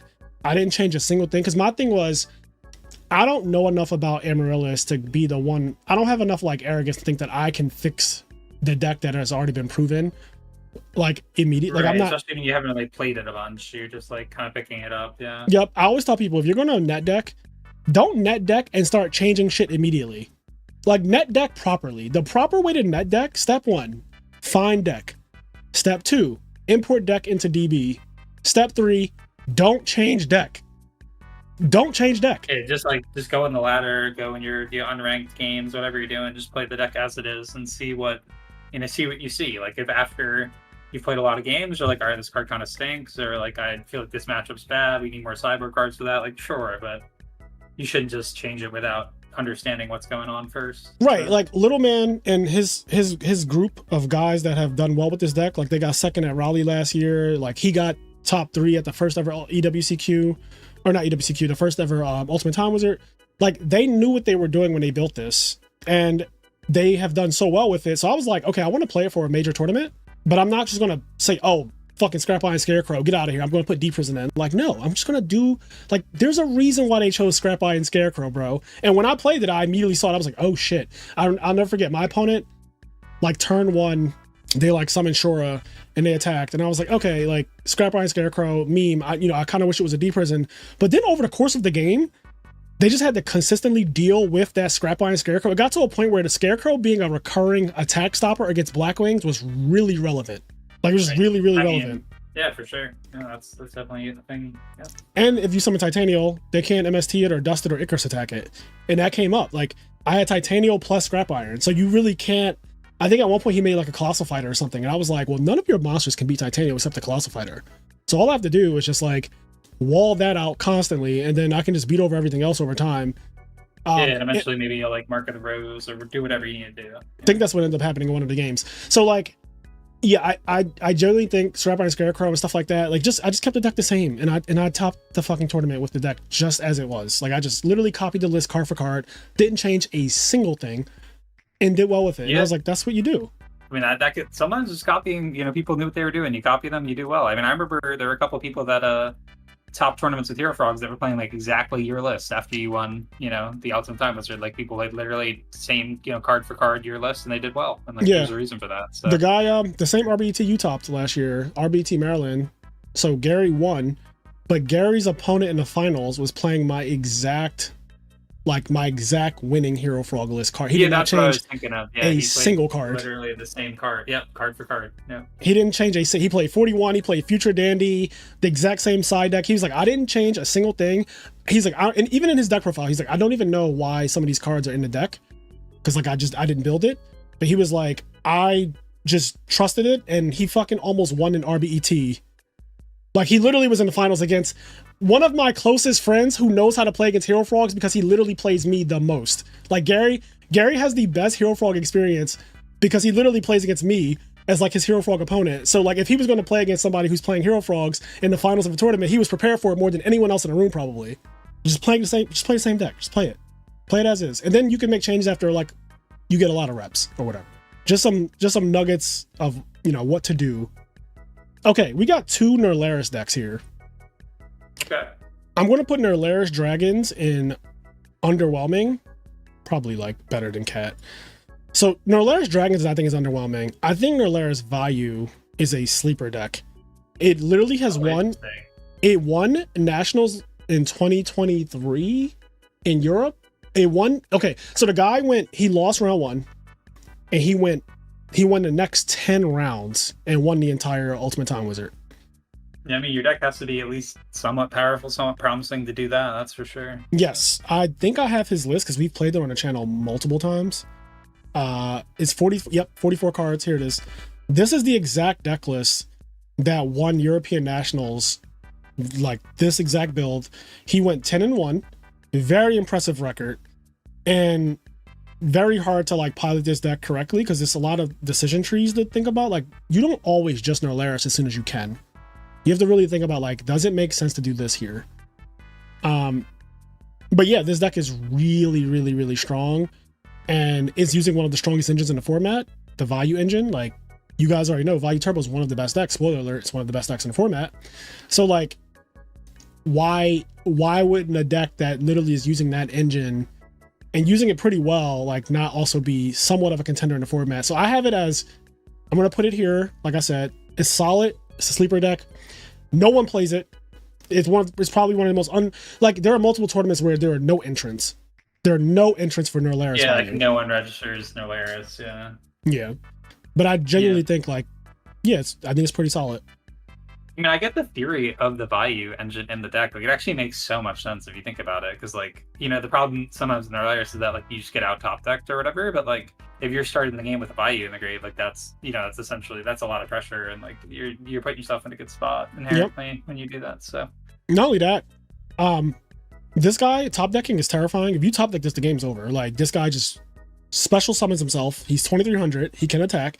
He banishes to bring back a card. So you, like, summon him, bring back Armageddon Knight. Armageddon Knight, send Vayu to the grave. Banish Vayu. So, like, he's nuts. Like, in a top deck situation, this card is nuts. Yeah, absolutely. Absolutely. So, yeah, this build, really, really solid. This deck literally won a major event. Over 200 players. It doesn't need me to advocate for it. It literally won a major event. Whereas, you know, a lot of these decks have not won. I can go back to Hero Beat, has never won a tournament. So... Or Hero Beat or Alias. Yeah. Let's see. I'm gonna talk about what's up? Sorry, go ahead. No, you got I was looking at Flamvell. I was yeah, about, like, Cheeks. Yeah. Like, Cheeks. Yeah, I was thinking we needed something else with Cheeks. So, like, I was thinking about Dark Gaia or Flamvell. I feel like Dark Gaia probably also Cheeks. Yeah, Cheeks. So, like, I mean, you could talk about it a little bit if you want. I don't know. It's hard to say, like, what even is a Flamvell deck in 2025? Like, what is it? What does that look like? I'm gonna see if. Yeah, like, I genuinely don't know. Like, that's a good point. Like, so the last one, Rekindling is a powerful card, right? But, like, what is the rest of your deck? Like, so this one got 9th place last year in February, so it's been over a year. This was Deck Devastator 6, so this was 143 players, which is a respectable amount of players. So this is a major. So yeah, that's a decent placing. It's also, I guess, it's kind of combining it's called, like, Flamvell Cat. I guess it's taking the cat deck a little bit and giving it some extra spice. I mean, maybe that's, you know, I mean, we saw that kind of recently with the Machina engine being meshed into different decks, right? Maybe meshing some of these engines can lead to some new results. But it's also been a year since this did anything, so I'm not going to say it's good, but yeah. Yeah, it's been over a year. And it's crazy to say this. February 2024, Edison has changed so much since this. Like, that's true as well. Like Forks, Gigavice, like there's the Hero Machina deck. Like, there's a bunch of new decks. The Twilightsworn list that have been doing really well the last couple tournaments. Like, the format has changed again since even last year in February at this. You know what I mean? Like, they're not even playing against the same meta. It's just not the same. Yeah, exactly. Like, you couldn't take this to a tournament today and expect the same kind of results. Like, it's just not the same. Yeah. Someone said, Flamvell is just another Hamster Echo Kaya's pile with a scary endgame, and I tend to agree. I think it's just another one of the Hamster Echo Kaya's decks that's just worse than Vayu, worse than, like, Machina. Like, I'd rather just play Machina over this. So here's what. Yeah, you're introducing more bricks into your deck. Like, exactly. When you put, like, it's just like the Machina engine has Gear Frame and Fortress. You have a GB, which is this guy, because he only gets his effect in battle. So this is just effectively a GB monster. And then you have, like, Flamvell Magician, which is pretty horrible to draw most of the time. Yeah, so. Unless you specifically have Mind Control or Brain Control, this fucking card sucks. And what I really hate, and I like this build, but this build doesn't run Spy. It chooses to run Hamster. When you run Spy, at least Flamvell Magician can make Darken Dragon, which I do think is a very strong interaction that you can do that. But this build can't do that. Yeah. Also, like, you only have 6 guys that you can even get back with Rekindling. So you're talking about, like, scary endgame, but, like, what does Rekindling, like, actually do when you play it? Like, it probably just makes a level 8 synchro, which, like, that's good, but is that better than, like, Miracle Fusion? Like, probably not. No, like, no, it's not even close. Can I say this too? Yeah. I want to say this about Rekindling. So Rekindling in theory is like this really amazing card and all that. Until you realize that level 8 synchros in Edison format fucking suck. Like, the best level 8 synchro that we really have is between Stardust Dragon and Darken Dragon. And even those... I can't even make Darken, like you said. So. This one doesn't really make Darken. The only way I think you can make Darken is if you literally summon Tragodia, copy level 4, and then summon... So, like, it doesn't make Darken. He doesn't even have it in his list, because he doesn't make Darken. Level 8 synchros fucking suck. Like, newsflash. If you didn't know that, you probably already knew that. I hope you already knew that, but, like, level 6 synchros are outrageous. We have Goyo and Brio and Armwing. And in level 7, we have Black Rose Dragon. Level 8 is, like, actually not even that good. So this deck's best thing is, like, I'm making level 8 synchros. The problem I have with it is that it's not playing that many traps. So Stardust in this deck is not even that good because you're not protecting that much back row where like Stardust every game is like some kind of crazy thing. Like, oh my god, he has Stardust plus like 2 back row. It's like, bro, you have 6 traps in your deck and 2 Book of Moons. Like, yeah, I mean, some of those traps don't even work with Stardust. Like, you can't really Stardust Torrential is not a combo. Yeah, so. Unless you're getting Caius, then you're like Torrential chain Stardust to like dodge the Caius or whatever. But that, like, your point stands. Like, it's not some like an end all be all type situation. But level 8s in general, I just don't think level 8s are the bee's knees. Like you said, Miracle Fusion is strictly a better rekindling. If your deck is relying on getting set up in a graveyard, Miracle Fusion is just way better. Absolute Zero is way better than every level 8 synchro you can possibly. There's no level 8 synchro I want to make over Absolute Zero. Not one. Like, not one. Yeah, no, for sure. I also don't really like this deck playing 3 Pot of Avarice, like, because like, what are you putting back? You're probably putting back your fucking rekindling target. I didn't notice that. Like, I just genuinely did not notice that. Yeah, because like you're not like, you don't have like solar recharge. You're not filling your grave that aggressively. You're putting back your rekindling targets, and then you're going to draw some dead-ass rekindlings and die anyway, so I don't know. Yeah. Dark Gaia decks, I don't know if I even have, like, a list in here. I'm going to check. Like, Evil Hero, I think is what I used to call this. I have Disaster Dragon, Exodia. I feel like this is one that, like, I haven't even seen anyone, like, attempt to play this in so long. Yeah, so what this deck has become is, like, a rock stun deck. I don't have anything in here I don't see, but I do know, if I go, let me see, IMNerd Rock Stun. I feel like I might have done a video. Here we go. Enraged Peacock and me did a video, thankfully. Okay. This is why I love Teach Me How to Cook, because as the series goes on, it's like an archive of like every deck history. Yeah, it's actually crazy. Yeah, I've been able to pull up literally every single possible deck that we've talked about on the tier list on Teach Me How to Cook, which is like really cool. So this deck, when it first came out, I was like, oh, I love this deck. Like, it's actually pretty cool. It plays Faustine in the main deck. It's a Hamster Echo Kai's deck. That engine is just always going to be solid, but it just completely fell off. Nobody plays it. It has 0 entrance in tournaments. Its big thing is like dark calling for a big ass guy like Dark Gaia, just making him like 5,000 or some shit and hoping that your opponent doesn't have a single thing to do to stop it and win. But it's inconsistent because you are forced to play like some pretty shite cards, like the 2800 guy right here, Gaia Plate. Like, he's Gaia Plate. Yeah, he's not great. Yeah, like you don't really want to draw Gaia Plate. You kind of want to mill it with the Rykos and then just like banish it for dark calling. Like, no, that's fair. You don't. What Doom is that Caliber one sucks. trap in the deck? I don't even know what that one trap is. Oh, I will show you, Luke. I will show you. Release from Pebbles. Like, I actually don't even know what that does. Target one of your banished rock monsters, special summon it. So it just summons back Faustine and shit like that. And then it says, when this card leaves the field, destroy it. It's a call to haunt it for the It's called a haunt it from the banishment. For rocks. I see. Okay, yeah. Fair enough. I mean, that's not like a hard card. It's just situational, I guess. But yeah. Yeah, it's not bad. What I like about it, and people don't know this, if you activate Vayu effect and I go chain release from stone and summon back Faustine, you can't summon Armwing, but the Vayu and the Sirocco are still banished. Oh, wow. Because you still have to resolve the card as much as possible. It's as much as possible, yeah. It's kind of like the Book of Life thing. If I go activate Book of Life and I go target my Goblin Zombie, banish your Treeborn Frog, you go chain DD Crow, your Treeborn still gets banished. Right. Yeah. So that's one of the interactions that you never have seen before, because it really only comes up in this deck. Like, this deck is the only deck that can really go like, oh, they activated Vayu and somebody's chaining to Vayu's effect to summon a monster like Christia, which is Faustine, and then they just still gets banished. So I think that this deck, like right now, is cheeks. I do agree, like with chat, that I think there is a time where this deck can get better and can possibly like be more of a threat, because it is at the end of the day a Hamster Echo Kai's deck, but it's just playing some cards that are like really, really bad without the pieces, like Dark Calling, the 2000 Gaia Plate thing, Release from Stone, Gigantes, these, and Doom Caliber not just being bad. These cards definitely lead to some hands that are just like, what the fuck is this hand? Like, this hand is just so bad.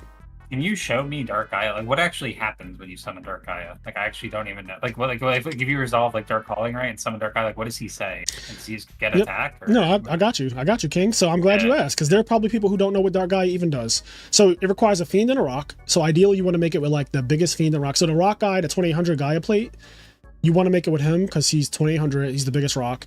And then you want to make it with like a Caius. He'll come out at 5,200, I think, because that's 28 plus 24. So he comes out like outrageously big. He says the original attack of this card becomes the combined original attack of the monsters used for its fusion summon. Then he says, when this card declares an attack, you can change all defense position monsters your opponent controls to face up attack, and flip effects are not activated. Okay, I mean, that is like a powerful card. Like, that is a good ability. Yeah. And he is very big, but like, he also has like no protection. You know what I mean? So Deep he's, prison. like, he just Dead. loses to like deep prison, bottomless, Yep. like whatever. Regeki break So, dead. yeah. So I mean, like, that is good though. Like, that actually is good, but like, it's pretty fragile. So Yeah, it's very fragile because like their boss monster, while he is really strong, if you don't clear the way for him, like if you don't literally clear the way for the boss monster, he often does just get hit by any trap. Like he's like Fortress, like any trap affects him, right? So, I guess that's why this deck plays Trunade as well as Storm. It's like, Yep. you know, it really needs to protect it. Okay, fair enough. I mean, yeah, I don't think the deck's good, but I mean, that's a cool card. There's definitely room to explore here a little more, but yeah, I don't think it's definitely cheeks for now. yeah, it's in the cheeks category. It could be better maybe if like, I don't know, I'm just throwing shit on the wall, but like Trapstun might be good in this deck because you definitely want when you play Dark Calling, you want to make sure that it goes through, right? So you want to be like, I'm trap stunning you and I'm killing you because this guy's coming out at over 5,000 attack and he's just going to attack for game. He's just going to be huge. And I have a normal summon, by the way. So it's like he's 5,000 and I'm also going to summon Fossil Dynast so you can't Gores or something. You know what I mean? Like, right.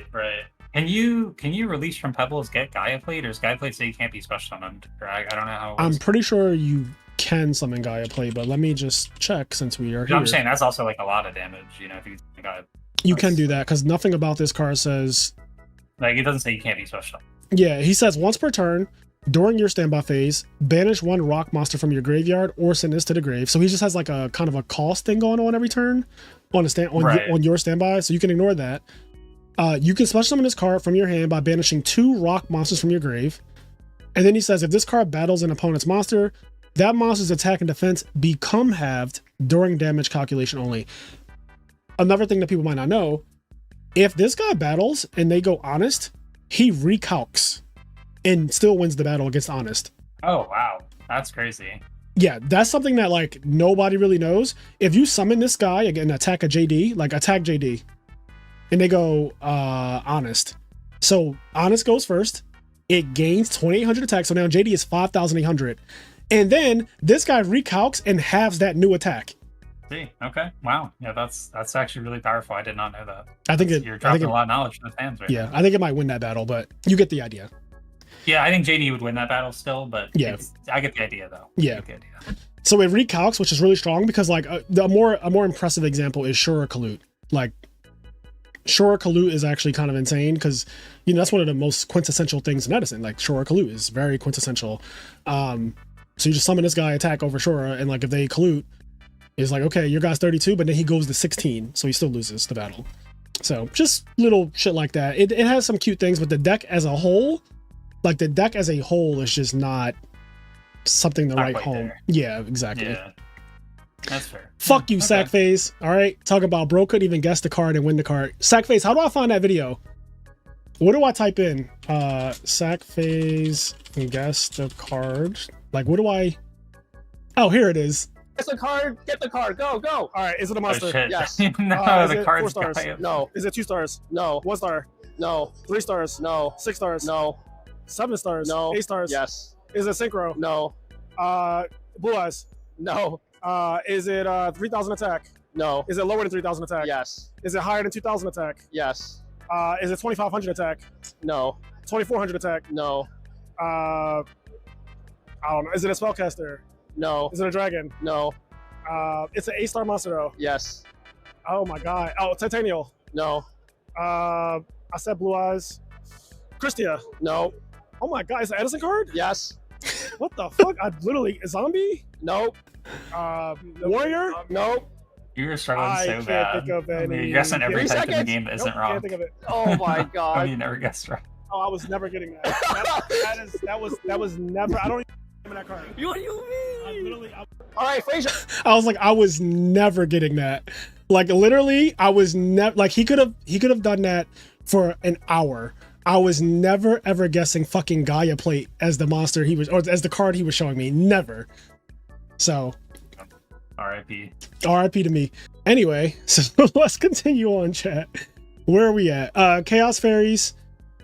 I'm going to put this in underwhelming. I think it's better. I think it's better than pure fairies. Chaos Fairies, yeah. I think Chaos Fairy is better than pure fairies, but I think it's definitely like as of current Edison is nothing crazy at all. Like it still struggles with the recruiter problem a bit.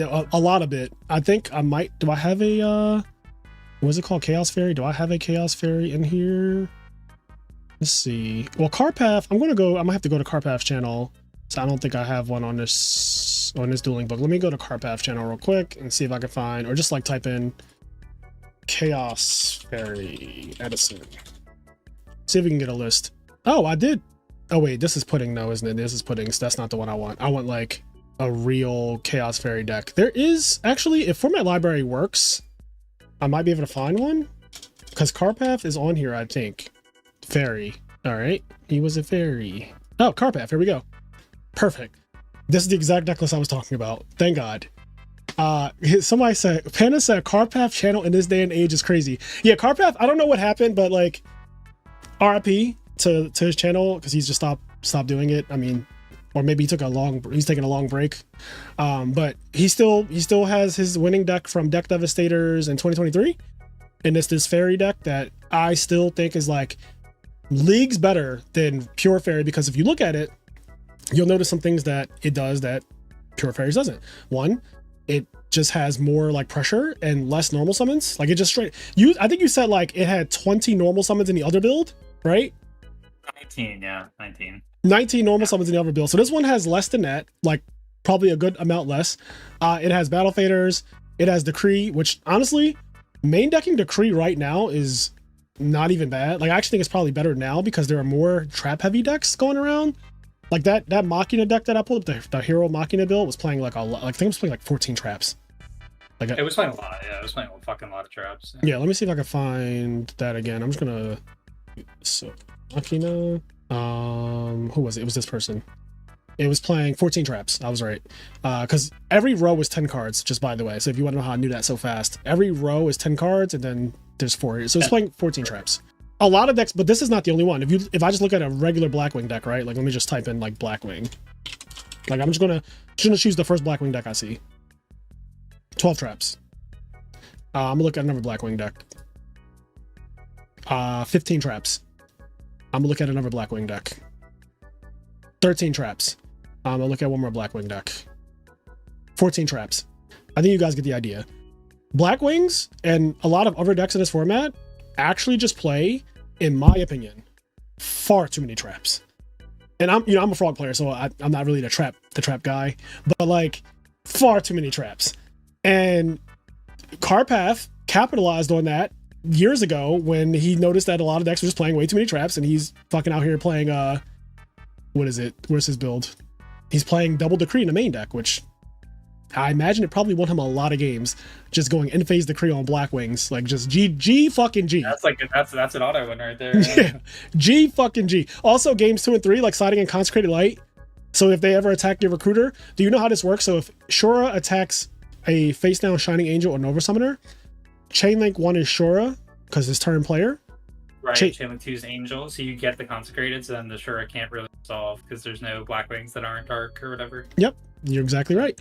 So just that, like little things like that, just really, really strong against Blackwings. And at the time in 2023, Blackwings was the best performing deck in February. As of February 2023, Blackwings was by far the best deck in terms of accolades, like accomplishments. It wasn't even close. Vayu hadn't really existed the way it does now. Hero Frogs wasn't on the map the way it is now. Like all the decks that are good right now, they just were not, except Blackwings, right? So well, I remember back then you guys tried to get me to play more Edison, and I kept saying like, oh, I don't want to play Blackwing format or whatever. So, yeah, you did. Yeah. Yo, we're so far from that now. I love it. Yeah, it's funny. Yeah, you were like, yeah, I don't want to. Yeah, you definitely did used to say I don't want to play Blackwing format.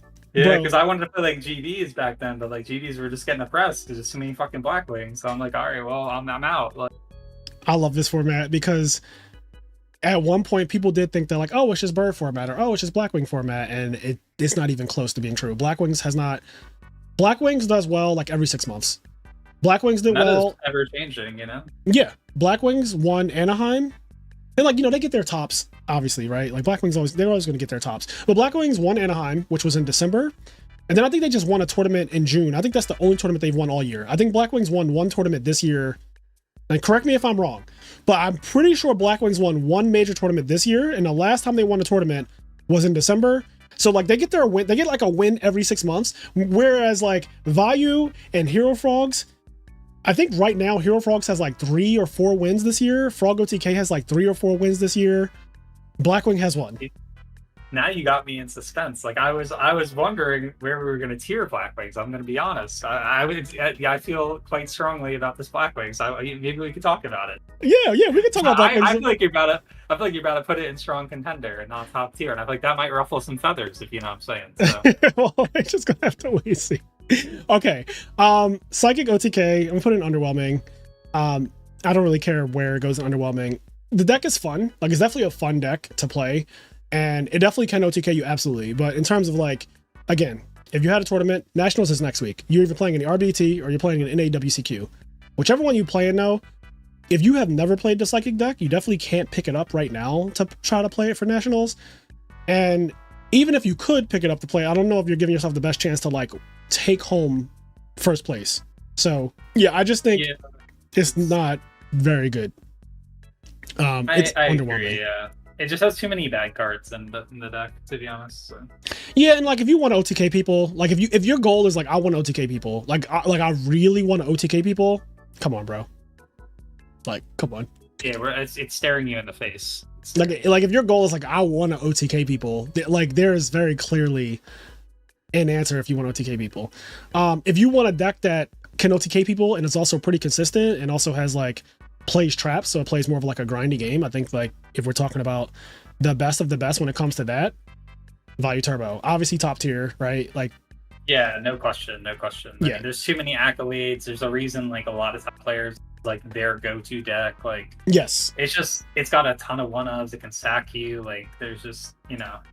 Yeah, let me pull up a Vayu list, or I can do this. So events. Yeah, I'm just saying Sizzle's name is Sackface for a reason, all right? I ain't never seen that guy win an honest game. Damn, I've never seen that guy win an honest game is crazy. Ryu, thank you for the sub. So, what am I looking? Oh, this is decks in the... Okay, so here is EWCQ10. It was 140 players, right? 140 players. Vayu is the most represented deck. Vayu is the most represented deck in every tournament, by the way. Again, I'm just going to restate that. Vayu is the most represented deck in every tournament. And it is a very good deck, but I think if every deck were to be held equal in representation, I think that the format would look a lot different in terms of like how often Vayu like wins a tournament or even tops a tournament. But there's so many people who just play this fucking deck for whatever reason. And then Blackwings is always going to be second. But like literally, there are 29 Vayu and 19 is the second most represented deck. There are 10 more Vayu players than Blackwing players. And this trend is like, you can just go on Format Library and just look at the trend of tournaments and just see like, it used to be Blackwings was the most represented in every tournament. And then eventually that changed. And now it's Vayu. And like, so you're going to play against a lot of Vayu. It's a very solid deck. It's a very good deck. Everyone knows this already. It's like not a secret. Where the fuck is a Vayu deck here though? Okay, we got Scrub for Life's build, which is like the virus Vayu deck, which it's fine. Like this deck is fine.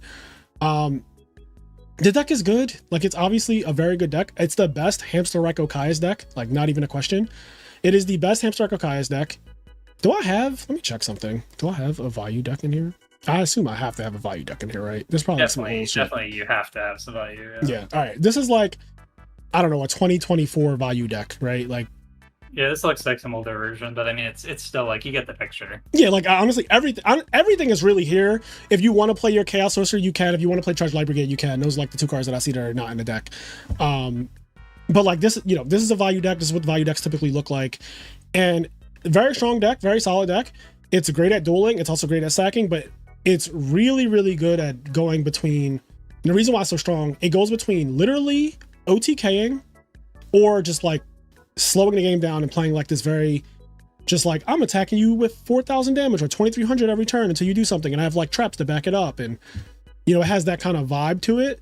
A good player knows when to go in with Vayu, which makes it really strong. Like, they can just literally not blow their load and then wait until the opponent is weak, and then like, oh, now I'm going to like go in and go Dark Arm or Return or Burial or Brain Control with a push, or Sirocco double pump in the mirror match or in the Blackwing matchup. Just like a lot of things that it can do. It's very malleable. It plays a lot of one-ofs. I'm going to count them real quick. So 1, 2, 3, 4, 5, 6, 7, 8, 9, 10, 11, 12, 13, 14, 15, 16, 17 in this build. And if you went charge and Sork, and that'd be like 2 more one-ofs, right? Yes. So it plays like literally half the deck is fucking one-of. So you can take out like a Deep Prison and go like this, add this guy in, and here you go. Like here's a Vayu deck. Look at how fast that was. Yeah, it plays like 21 ofs. So half the deck is literally just like cards that they only play one of. So it's very, what I'm saying is it's very hard to like play against Vayu sometimes, because you don't know how they're going to draw. Every game can play out so vastly different from the next. Like some decks, they kind of just play the same way all the time, basically. Like if you think about GBs, right? They like 1 GB is the same as like every GB almost. Right, yeah, it's like they're all replaceable kind of, yeah. Yeah. It's like Dark Arm versus, you know, Cores or whatever is a very different style of game. Yeah, like one game you just get randomly Chaos Sorcerer, you're like, oh, I didn't see that coming at all. Like you're just like, you're sitting behind like a Dupe Frog, and they just go summon Chaos Sorcerer, banish your Dupe Frog, normal summon Plague Spreader Zombie, make Darken, send your Substitute, and so like you had a sub lockup, you had Substitute plus Dupe Frog, they Chaos Sorcerer banish one, Dupe summon Darken, send the other one.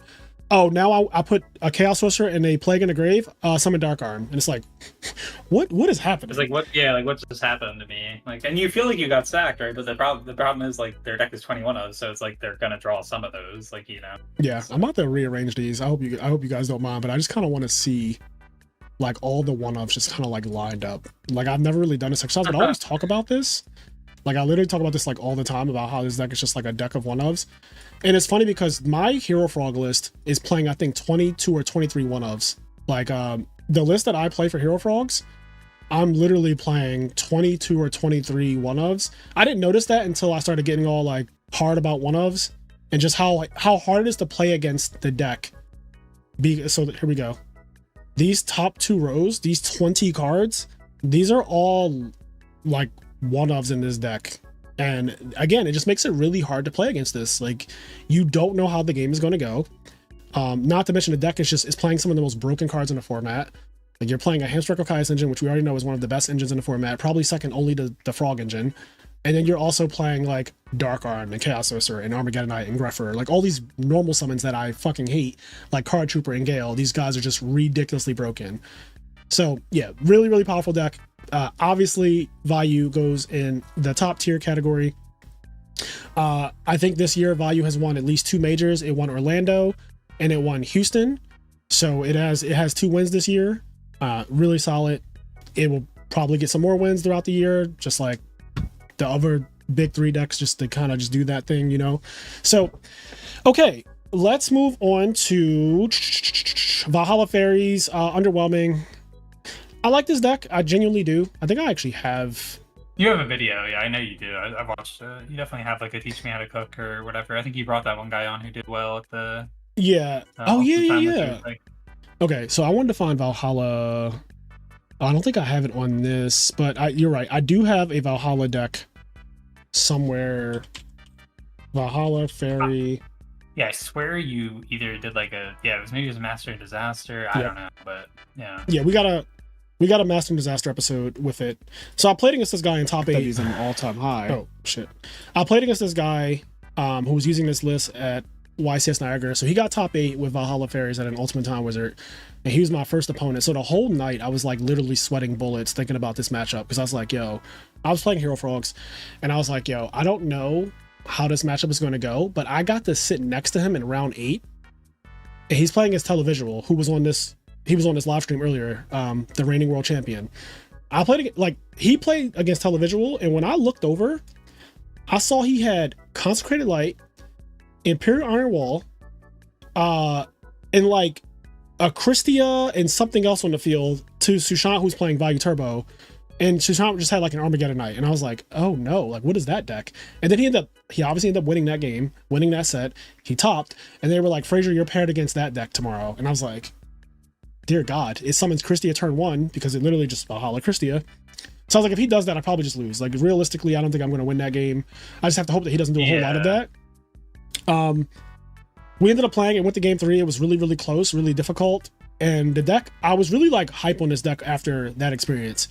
And that guy's the only one who plays this. Like I don't know anyone else who plays this deck. So it has 0 representation. Like it literally 0. Like no one plays this deck. But I do wonder if like it's kind of real, because this thing, Tethys, like is genuinely pretty scary. Let me pull it up. So it says when you draw a fairy monster, except during the damage step, you can reveal one of those monsters and draw a card. This card must be face up on the field to activate and resolve it.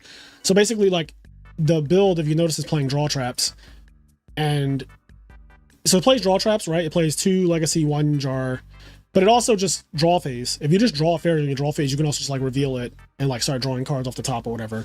It's really cool if it does that. Like if it goes off, I know in the Ultimate Time Wizard, he definitely did this to somebody where he summoned Tethys. I think he flipped Jar Greed, and then he drew like 6. And that game's over. That game's cooked. Like that game's super fucking cooked. Some of the fairies he drew are like, you know, Herald of Orange Light or Honest or whatever. Like it's not like they do nothing. Like they do stuff. They're very real cards. So. Yeah, Christia, like come on. So yeah, this deck, I like it, but I do think that without representation, without seeing anybody like really play it, and just thinking about how bad it has to be against DDV, if you, like, you know, you play Decree in the main deck, but if you don't see it when you get DDV'd, you'd probably just lose. Like looking at this deck, this whole top row except Christia and the Soul of Purity Light, the whole bottom row except Tethys, this whole row except Free to Brave Wanderer, like this entire row except Free to Brave Wanderer. Tragodia gets killed by it, Dial gets killed, DD Whirly gets killed by DDV. So I could actually count the cards that don't get DDV'd faster. The 3 Christias. Yeah, I was gonna say I just counted. Yeah. How many is it? 7. So 20 of the cards get DDV'd? I think so, yeah. Because there's 27 monsters, right? So yep, yeah, it's 3 Christia, 1 Soul of Purity and Light, 2 Tethys, and then the 1 Freed. I think the rest of it gets DDV'd.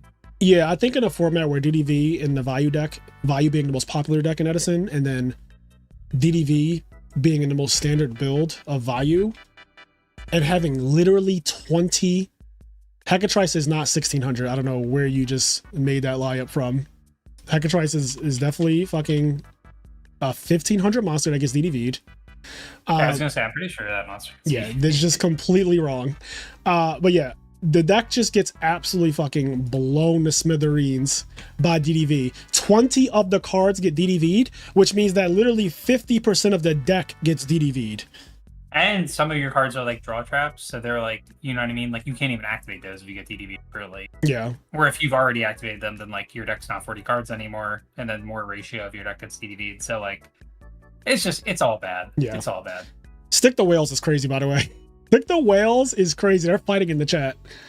They're literally fighting in the chat right now. Hold on, I'm closing windows down. I have like so much shit That is open. crazy. Yeah. I mean, that's typical Sizzle right there. That's typical. That is typical Sizzle. Okay, so we're down to like the last couple. Gear Town, Cheeks. Like, I like Gear Town as a concept. I always say that there's potential with terraforming in Gear Town as a thing. But yeah. It as just, long as you just draw the fucking Galvatron Dragon, and you're like, oh. Yeah, what am I trying to type in? Like, I want to find Raw Neck, because he has like frog decks that have topped. Why is this not showing fucking anything? Hold on, chat. Decks, Edison, do frog, and then I think you can do this by player builder. Here we go. So if I type in Raw, here we go. So he has like a lot of different Machina frogs. Is this it? No, this is literally Machina frogs. Okay. Mausoleum frogs. Here we go. Mausoleum frogs. Okay. I think this is probably the best Gear Town deck in the entire format right now, because he topped RBET New York with this deck last year. Like, I think he got top 8 at RBET New York, and he's topped other tournaments. Like he got 9th place. He top 16 this Peak of the Beak 4. And I think he's topped multiple times with this fucking deck. Like this type of deck where he's playing the Frog engine, but also this Mausoleum engine. And I know it seems weird because field spells prevent Tree Frog from coming back, but then he goes in a Mausoleum and he just goes summons Lad. And you're like, oh fuck. Like the combo. I'm not gonna disagree with you. Like I definitely think this is the best it can be, but I feel like Ragnak just loves to put some bullshit next to your Frog engine and just call it good. I'm be honest. He does well with it. He just puts any engine with the Frog engine, and I feel like the Frog engine is just low key fine, but like people will see it and be like, oh my god, look at Exodia frogs, they did good. Like but if we have to talk about Garretown, I have to bring up this deck because I do think this is the only. Well, okay, I'm sorry. Panda also cooked a Garretown deck as well. Let me see if I can find that. I don't know what that's going to be under though, but maybe if I just type in Panda. Why does this website not work? Panda, you know what I'm talking about though. You're in the chat. Fucking speak up, damn it. He topped with this build. So how many players were in Peak of the Beak 8? 109, respectable. And then, yeah, he got top 16 with this deck. This is the other Garretown deck. If I'm being honest, I think that the Frog Garretown deck is just better. But like this deck is also pretty solid. It's just that there are a lot of cards I don't want to draw in this deck. Like a lot more cards that I don't want to draw in this deck than there are in Ragnak's deck. So like, that's kind of how I feel. But yeah, these are like the two choices for Garretown, but I think that both of them are just like, again, if I'm trying to do well at a tournament, and by do well, I mean like top 3. Really, for me, I like win, but for like most people, just like top 8, top 4, something like that. Yeah, making top cut's usually good enough for most people. But yeah, obviously, if you're trying to like strictly win, then like you would never put your town in your deck.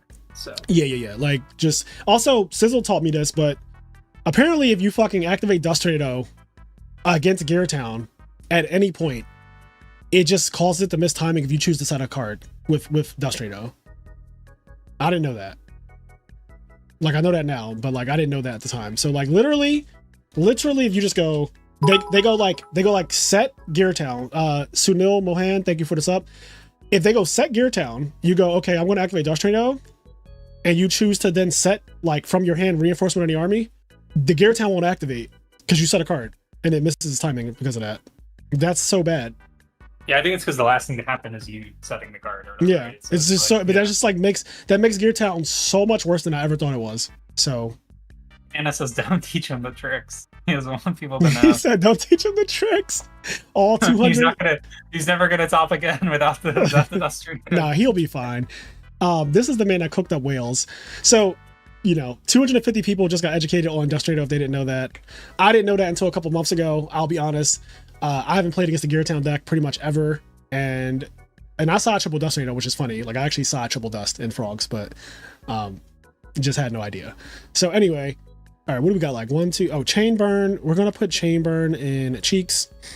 I thought we already talked about Chain Burn, to be honest. I think you just forgot to like drag it up. I could be wrong. Okay, well, if I have it, we talked about Chain Beat, which okay, maybe I got confused with Chain. I mean, we kind of talked about Chain Burn in a way then. But yeah, Chain Burn Cheeks, I agree. It's pretty easy to play against if you know what you're doing. So my biggest problem with the deck right now is GBs. I think that because GBs have become more popular, I think that this deck got worse. And it already was like not some great deck. Because Blackwing's on the end phase Icarus attack, which is game a lot of the time. Like you just getting Icarus attacked on the end phase when you set all your back row and then you just go like Icarus pop 2 of them, any 2 of them. Because if I pop any 2 of them, it's that much harder for you to get an accumulated fortune off. It's that much harder for you to get like, any value out of draw traps and shit like that. So that was already a problem. Now you factor in GBs being a deck that a lot of people are playing. Heraclinos is game at any point. Like at any point. Jaizaras and Trap Stun period. A search of that. I was gonna say Trap Stun alone is usually like enough, honestly. Yeah, just let them do all it. Like, okay, Chain Link 1, Chain Link 2, Chain Link 3, Chain Link 4. Okay, I'm going to Trap Stun. Game. Like, GG. Bestiari, searchable pop back row card that then goes into a guard that pops 2. Chariot on your Battle Fader bullshit. Like, summon Herc at some point because you got Secutor because the deck doesn't really defend itself. Like, it doesn't defend itself, so Secutor is just always on the fucking table. It's just really bad. Like just a really bad. Somebody said, what are your thoughts about Dream Frogs? Well, I'm going to be honest here. I actually think Dream Frogs is pretty fucking strong. There are some lists. Let me see if I'm going to pull up some winning lists. I topped with Dream Frogs last year at one of the online majors, and I think the deck is really solid. The only thing that happened to Dream Frogs is that Forgs became more prevalent, and Forgs is just like technically a better version of that deck. But I do think that the decks are different enough. Like, they blatantly don't play the same, and I'm gonna, as soon as I can find a fucking list. Yeah, Dream Frogs a lot more like kind of a grindy game plan. Like, I feel like Dream Frogs, into stuff like Machina or whatever, like Dream Frogs is more willing to play that style of game, I guess. Right. Like, you got eliminated by Dream Frogs at a tournament, did you? Or did you play against it? That was Cairo. That was Cairo, I think. Okay, Cairo got eliminated by Dream Frogs. Cairo got eliminated by Denny Yu in the one, like the Sacramento Time Wizard tournament. Yep, Denny Yu won. This is Bronte's list. So Bronte won Nationals last year, which is still the largest Edison tournament ever in terms of retro Yu-Gi-Oh, not counting actual SGC Edison, which had 2,000 people. But the tournament had 467 players. It is the biggest retro tournament of all time. This was won by Bronte, who is a Canadian, cool guy. Dream Frogs. I believe this deck was made by James Ark. And this deck plays different enough from Hero Frogs, obviously. And it plays different enough from Forgs or Frog OTK, even though it's using some of the same cards. Like, it's using Death Frog, it's using Fishborg, it's using the Frog Engine. But then it plays a lot of traps, for a Frog deck. A lot of traps for a Frog deck. And then it plays, 4 Monarchs, double junk, the builds can change. Like, you can do whatever you want with the deck in terms of how malleable it is. It's very malleable, and I love the deck. I don't think anything is wrong with this deck, to be honest. Like, I genuinely don't think there's anything wrong with it. It's just that literally you could, when you're doing this type of stuff, you could just kill your opponent with Frog OTK, and that's the only thing that changed in the format. You hated this deck, right, Luke? Oh yeah, I super hated that deck.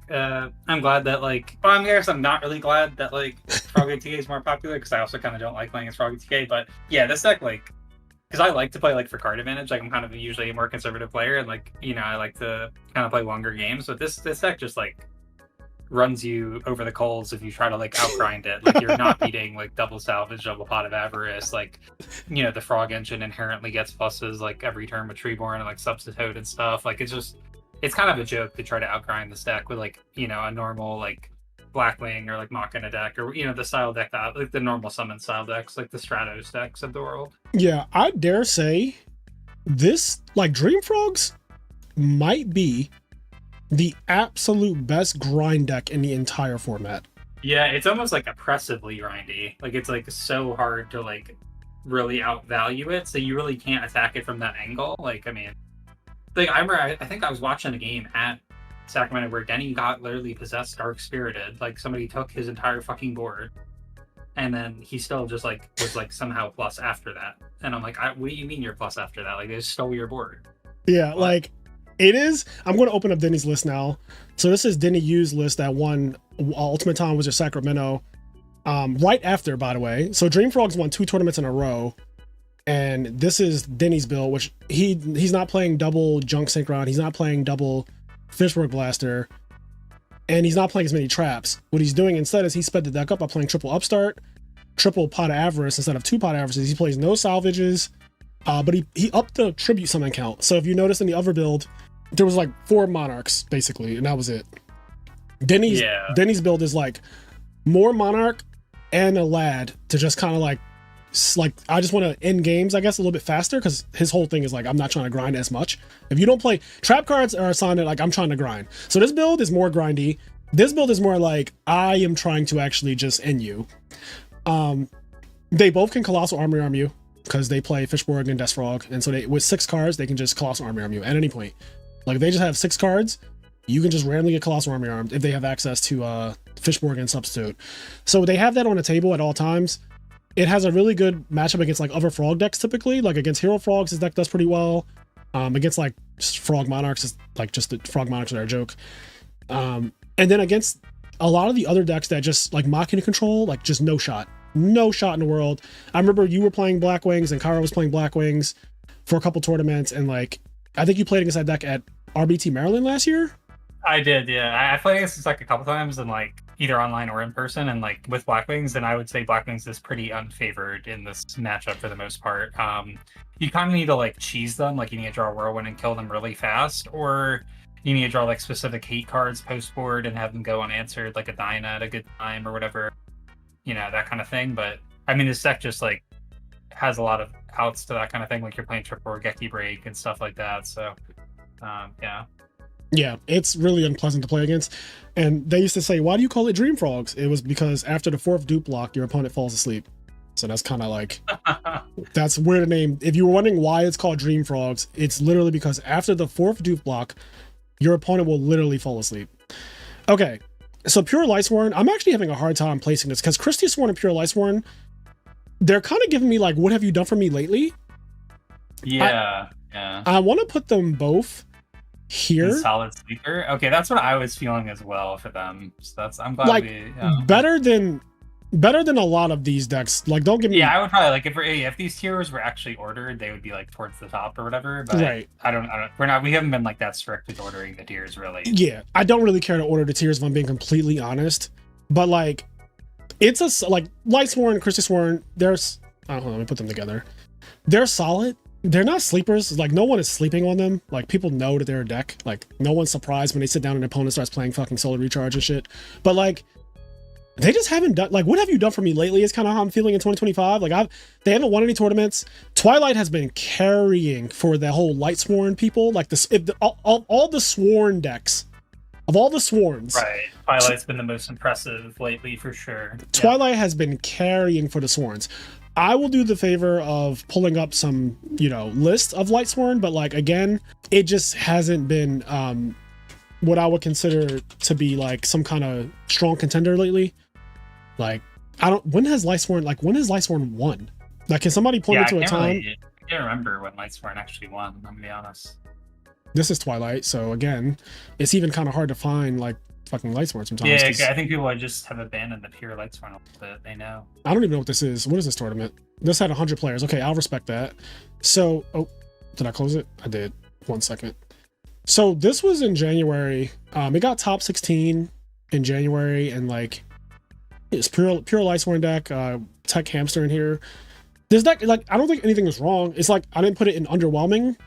It's solid. It's a solid deck. It's just really nothing special, and I actually think that the Twilight deck is just strictly better right now. Like, strictly, like, the Twilight deck is just doing numbers. This is not really Lightsworn Fairy. Yeah, I was gonna say, I don't know why it's even titled that. It's definitely not really Gary topped with fucking Christiasworn, I think. Oh, yeah, Gary did top with Christiasworn. I remember this, Yeah, so this is a Christiasworn list. November 2024, so not it hasn't been a year or whatever, but again, it's just like, I just asked the question, like, what have these decks done for me lately? And I don't see any wins.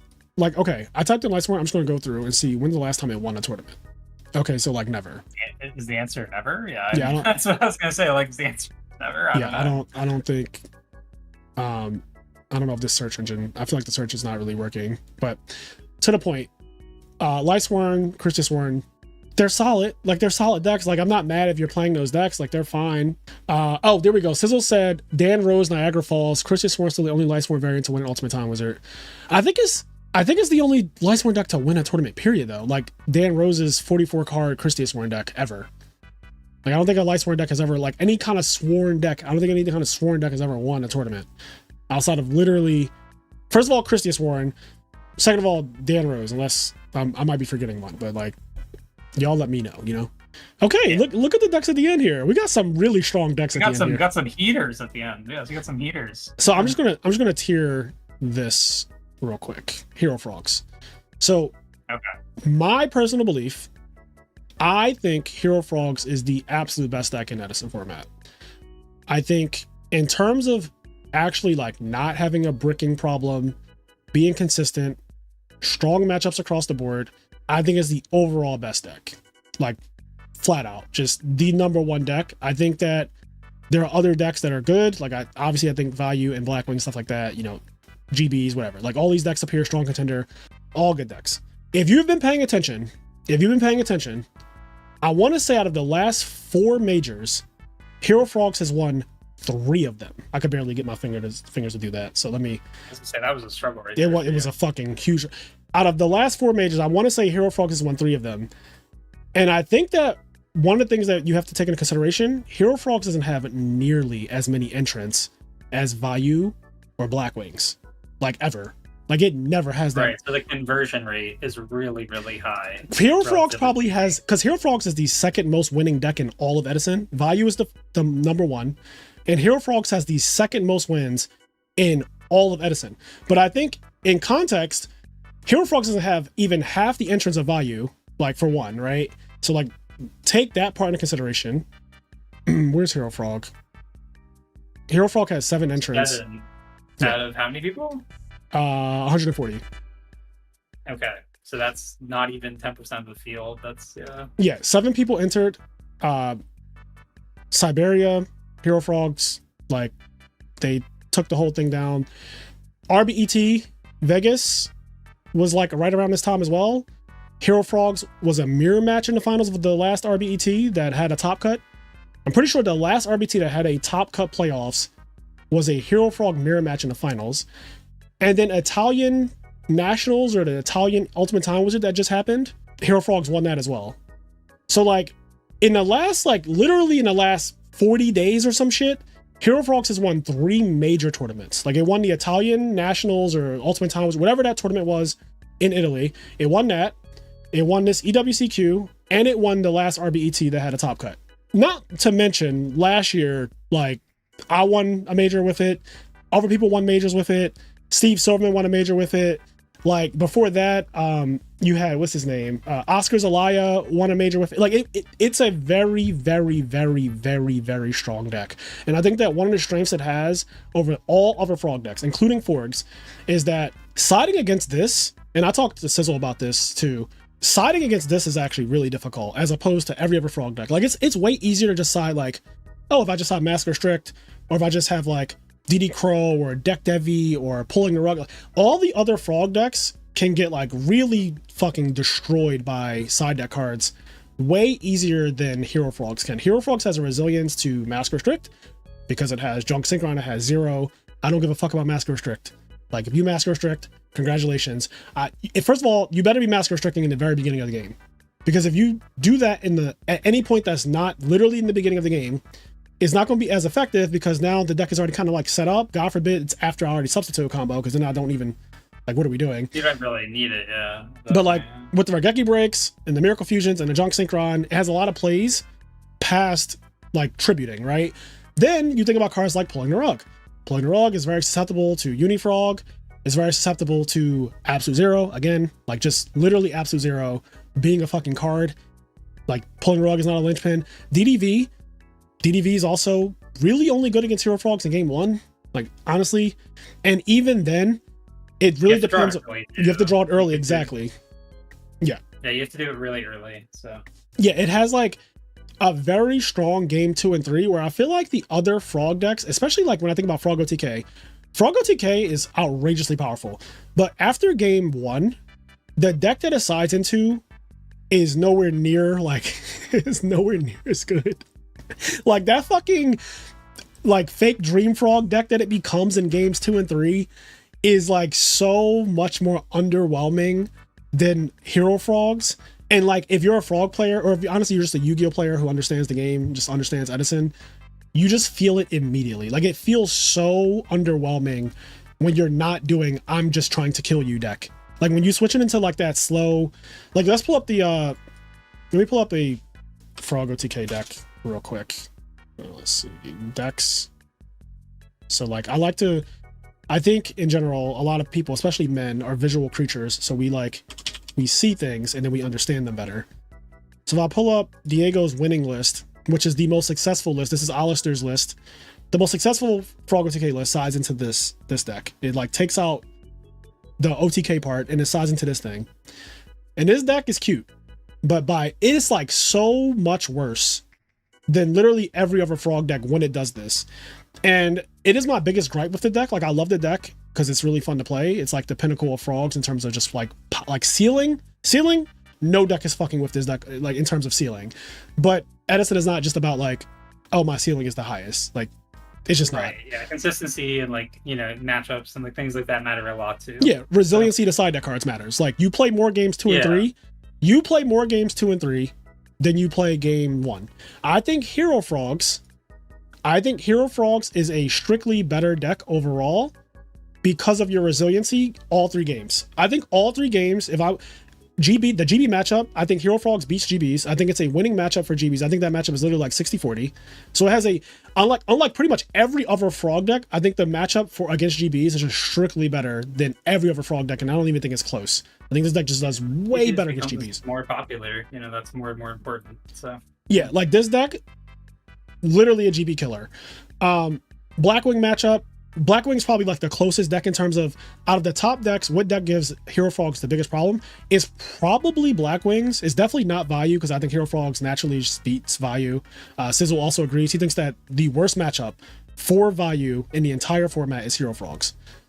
You could add like I was playing Blackwings. I always felt like that matchup with Hero Frogs was like probably 50-50ish, maybe slightly favored for Blackwings, but it's really close. Like it's definitely like Like I think if Blackwings doesn't specifically see Whirlwind, the matchup is like Hero Frog favorite, and then if they see Whirlwind and you don't get rid of it, obviously it's Blackwing favorite. But that's like so headcanon-y that it's not even like relevant. Yeah, it's hard to like specifically prove that or whatever. Right. Like, because like the skill level of players gets factored in and stuff like that. Like a lot of Blackwing players are ass. A lot of Hero Frog players are also ass because it's very popular. So you get a lot of like scrubs playing Hero Frogs. So both decks get represented at a low level, but then at a high level, I do think that like Hero Frogs has a slight edge against it, even in games 2 and 3, but it really does come down to like who sees what. Like basically, if you see Miracle Fusions and you see Caius's, the Blackwing deck is going to lose. Like Miracle Fusion against Blackwings is outrageously good. It's outrageously good. It's so hard for them to trade into a absolute 0 without losing multiple cards, and you're already plussing. So like Miracle Fusion, make 0, attack into your guy, you collude, you lost 2 cards minimum. You lost 2 cards. Yeah, like it's you pretty much have to accept as the Blackwing player that you're going neg when someone 0. Like, yes, it's just gonna happen. So like, when the Hero Frog player, exactly. So when the Hero Frog player draws multiple copies of like these problematic cards like Caius and Miracle Fusion, it becomes much harder. But when they draw those like froggy hands or whatever, then you just kind of like, oh, this deck is, you just kind of run them over. Because like you're not getting stopped by a dupe block with Blackwings for long. Like eventually you're just gonna break through. Blackwings has a lot of outs to that, and like it's Hero Frogs, unlike Dream Frogs or something, is not gonna like you multiple times very often, so it's like it's just once you break the first one, that pressure that Blackwings has kind of starts to matter a lot more. Yep. Yeah. So my opinion, I think looking at the whole format, looking at like if I had to go to a tournament, a major event, me personally, you guys obviously play what you want. Like don't just fucking play what I think is the best deck because I said that. Like play the deck that you're comfortable with. I think that any deck from solid up, you can absolutely win a major tournament, like 100%. Obviously, your road is going to be harder if you choose to do it with fucking Monster Mash, but like it did win a major tournament with over 200 players. It did happen. Like Lightsworn, Christosworn did win a major tournament. Like it did, you know what I mean? Like these decks have performed well, and like Gadget's got fucking like top 8 or 3rd place. I forget what the guy got. I think he got 3rd place though. But Gadget's got 3rd place at a major this year, and so like. It's definitely possible for all these decks in solid and up to just like straight up win an event. But if I had to choose a deck that I think has the strongest chance of winning an event, and it's been proven, like again, in the last 40-45 days, Hero Frogs has won 3 out of 4 major events, like literally. Like that is a fact. You can check, like it is a fucking fact. And the other wins are 2 Vayu decks and like 3 Frog OTK decks and 1 Blackwing deck. That's what the year looks like so far. That's like 2025 right now. Vayu has 2 wins. Hero Frogs has at least 3. Blackwing has 1 for sure. And Frog OTK has 1. Frog OTK has multiple. Frog OTK has at least 3 because Frog OTK won a major in Italy that was over 200 people. It's an in real life tournament. It's called GOAT Format Italia. And like a lot of good players, like YCS champions from Italy and like Marcello Barbary and shit like that, like they play in those. Really stacked event. That one was won by Frog OTK. That does not side into the like the slower Frog deck, whatever. He's just kept it Frog OTK the whole tournament. In fact, like he's just killing you. Yeah, he's just killing you. I think I have his list somewhere. Let me just see if I can pull it up real quick.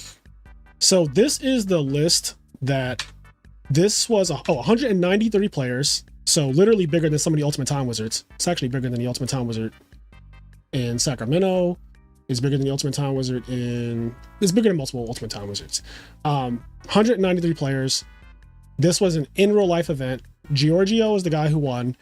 And if you can see his side deck, he is not trying to not OTK you after game one. He's sticking to the plan. Yeah, he's sticking to the plan. I like that though. I think that's what your deck's trying to do. Like, I like that. That's good. Yeah. You know, so I this try to be a watered down control deck. Like. Exactly. So this deck started. This was the first major of the year. This was the first major tournament of the entire year. Frog OTK. Then Ultimate Time Wizard in Birmingham was won by the deck's creator, Alistair. He literally won an Ultimate Time Wizard this year with his creation, which is so cool. I love when people win with their creation, like amazing. So that happened. And then Diego, which we saw his list up multiple times. I think it's the list that I have right here. Yeah. This was in February 16th, 2025, EWCQ9, which was, okay, 133 people. Diego won with Frog OTK. He played against Vayu Turbo in the finals. GBs were in top 4. Fucking X-Sabers were in top 4. Just X-Sabers out here just being random. Striders there. This was when there were 8 different decks in top 8. There's yeah, there are. Wow. Frog OTK, Vayu Turbo, GBs, X-Sabers, Dragon Turbo, Hero Frogs, Gigavice, and Machina Control. There are 8 different decks in top 8. So yeah, but Edison solved that. Edison solved though, right? Like, you know, so Hero Frogs out here, Frog OTK out here, they have frogs in general have the most wins this year.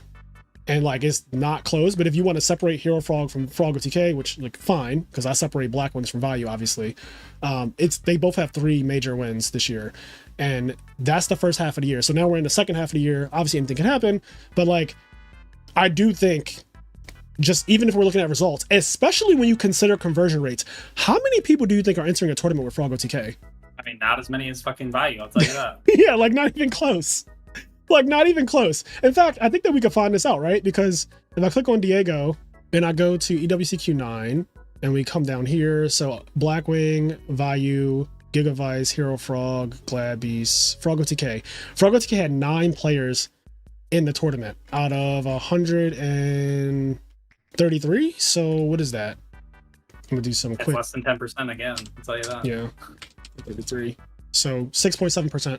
6.7% of entrants are playing Frog OTK, and so like, and I think in general, the conversion rate for Frog OTK of just like how many people are entering, how often does this deck do well, is really, really high.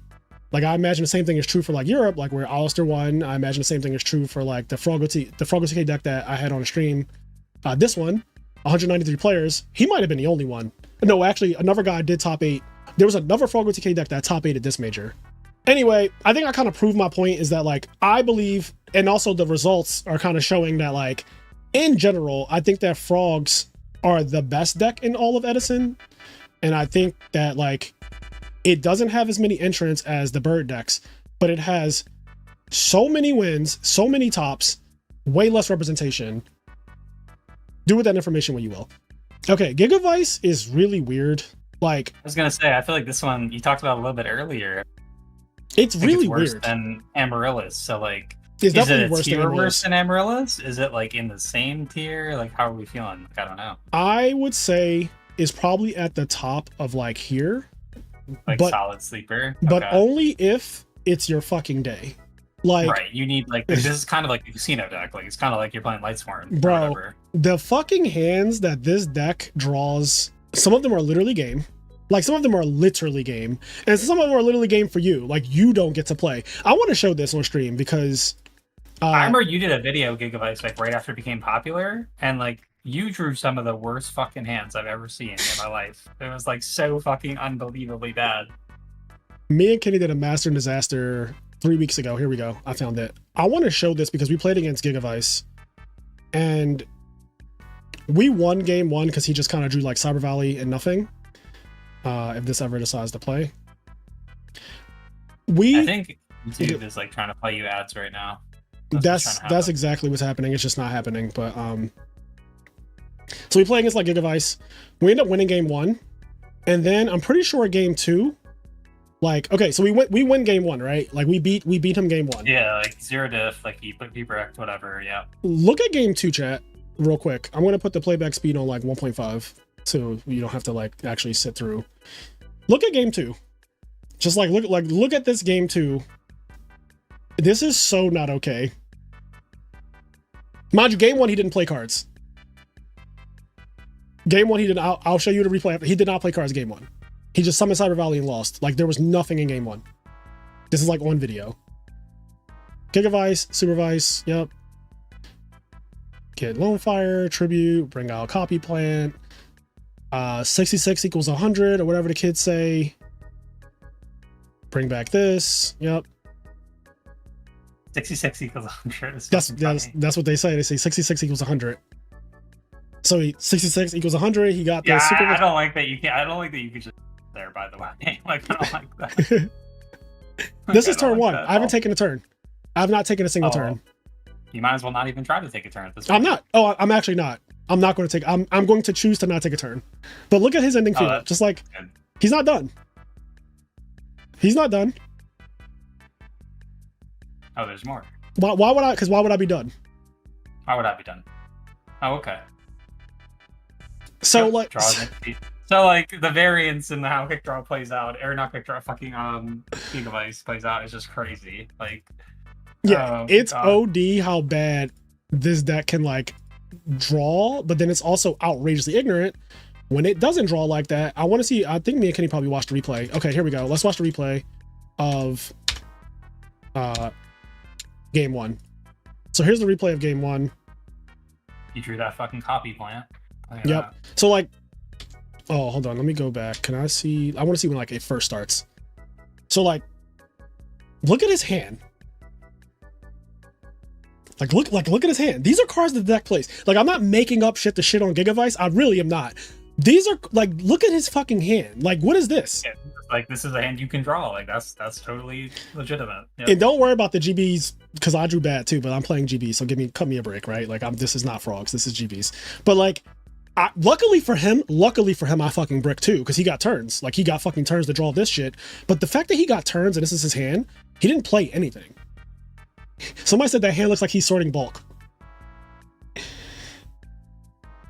Bro, Javier, if you want my Hero Frog list, I swear to God to you, brother, go on the channel and just look at any of my Hero Frog videos that have me play. Like my list is on my channel.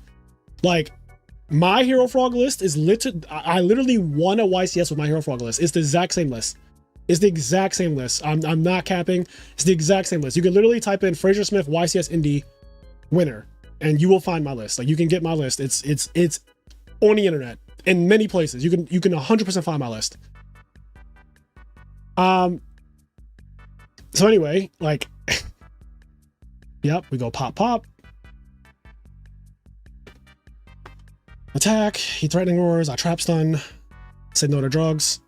I do something super ignorant, which is like summon Secutor and say you're not going to do shit, and he just loses. He doesn't do a single thing the entire game. But then the very next game, he ends on like a modern board. Like bro, like he FTKs you. Bro, yeah, like the next yeah, like this is modern Yu-Gi-Oh right here. This is literally some modern Yu-Gi-Oh shit. Turn one. I mean, you got FTK'd, like you didn't play. You drew your card and conceded. Yeah. So, one thing about Gigavice, like, strong contender if it's your day, solid if, like, you're just playing well and things are going, like, kind of well, like, you're hitting your 66%. Because that's the other thing. You could just be kind of, like, really, even when you draw the good hand, you could still end up just getting a little unlucky and not hitting the 66 equals 100 thing, and then you just, because you end up getting Market Rose instead of Supervise. You just get Market Rose. Which is not like awful, but the change, like the difference in you opening Power Tool Dragon plus Gigavice plus Titanial, or just Power Tool Dragon plus Gigavice plus Market Rose in hand is very different. Like very different. Okay, so here we are. We got Blackwings. This is the last deck, and then we can get the fuck out of here. I've taken up over 3 hours of you guys' time. Thank you all for being here. Like the stream if you're here, by the way. Blackwings. Here, John, I'm gonna just say something real quick before you tier this Blackwing deck. Just know this may or may not have an impact on my willingness to play the format. So do with that what you will. Okay, this is the most standard Blackwing deck in the world, which I love. Like I love that the Blackwing deck right here. This is super default. This guy's not trying to ruffle any feathers. DM Jav, thank you for the sub. Yeah, this guy's not trying to ruffle any feathers. No pun intended. Like he I said that shit earlier. Now you're just saying it. Now you're just saying it. Not you fucking stealing my line. You said it earlier? Yes, I said you were gonna ruffle some feathers wing placement. Oh, because I knew you were saving it for last because you weren't gonna put it in top tier, you motherfucker. I knew you. Okay. It pains me to say, I think this deck is broken. I think it's absolutely broken. I think it's one of the best decks. We have just been trending away from Blackwings and like Christ, the longer we play Edison. Like, we have just been getting further and further away from this deck being the end-all be-all that it was in 2022. And now that there's decks like that fucking Hero Machina deck that I have in Strong Contender, I'm going to pull it up again because I know some of you are like, if you're just coming here, you don't know what I'm talking about. This deck just got third at a major. This major happened June 14th. Decks like this are popping up more often, and I genuinely think that not only does Blackwing already have kind of like a hard Vayu matchup, like I do not think Blackwings beats Vayu more often than not. I think that the matchup is like, in my opinion, it's really like 60-40 Vayu. If I'm keeping it a buck with everybody in chat, all 300 of you, I genuinely think that Vayu naturally just kind of has an edge over Blackwings, and I think the matchup is like a 60-40. Blackwings, in order to win, really has to draw Dark Arm and Whirlwind, like to really like put it in. I think it's really hard to beat Vayu with Blackwings. Like, I don't like the 60-40 feeling when I'm playing Blackwings. It does not feel good. Every time you attack a face down monster, worrying about if it's hamster or not and all that shit, I don't want to play that game. It's not my game. But decks like this becoming popular and becoming a deck period, like this becoming a deck period, is making it harder for Blackwings. This is probably the most anti-Blackwing deck in the format. Low key, high key. It's playing double Starlight Road and double Trap Stun. Yeah, Blackwings already struggle with like Stratos type monsters because they're, just as big as most of your guys, if not bigger. And yeah, the Trap Stun and the Starlight Road is kind of just a nail in the coffin. Like, this matchup looks horrible. Like, I haven't played it, but it looks terrible. It's just not fun. And I think in general, Blackwing struggles with Machina control because Fortress is just good against Blackwings. Triple Hamster is good against Blackwings. Just traps like Machina control, just like grinding you out and all that shit. Again, if you draw Whirlwind and Dark Arm, everything I'm saying doesn't matter. If you draw Whirlwind and Dark Arm, literally everything I'm saying right now does not matter. It literally is not a non-factor. All the decks are all the same to you when you draw Whirlwind or Dark Arm. You have favorable matchup versus everybody if you draw Whirlwind, probably. Yeah, but the games where you don't draw Whirlwind and Dark Arm and stuff like that, the games you have to duel with like a Bora, you have to duel with a fucking Shura and like a Kalut and all that. Like, those games are just so much harder.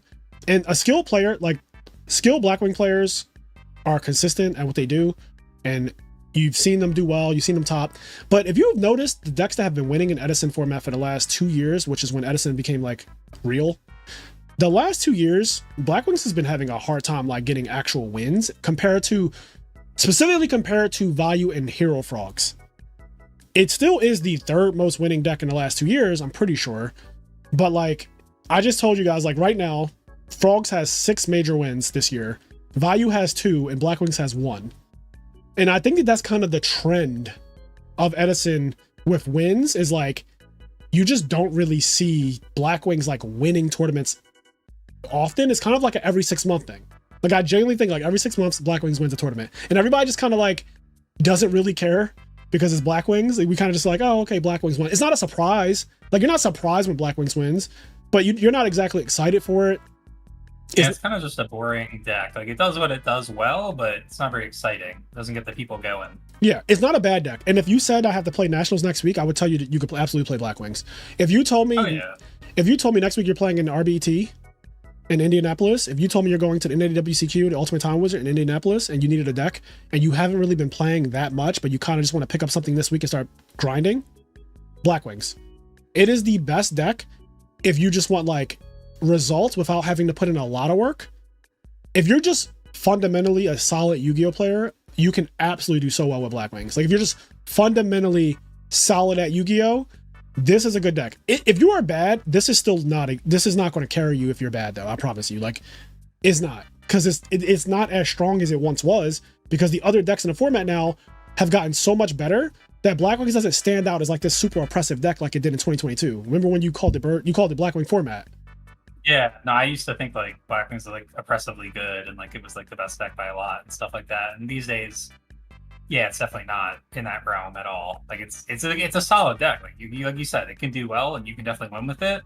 But I mean, like, yeah, if you're bad, like you're not going to win tournaments. Like you're not just trying to whirlwind every single round forever. And also, even if you are, even if you do whirlwind, you probably still lose some of those games if you're bad. So yep, yeah. I think in 2022, when you were saying that, you were right, because at that time, if you go back to 2022 and the archives are there, you guys can look this up online.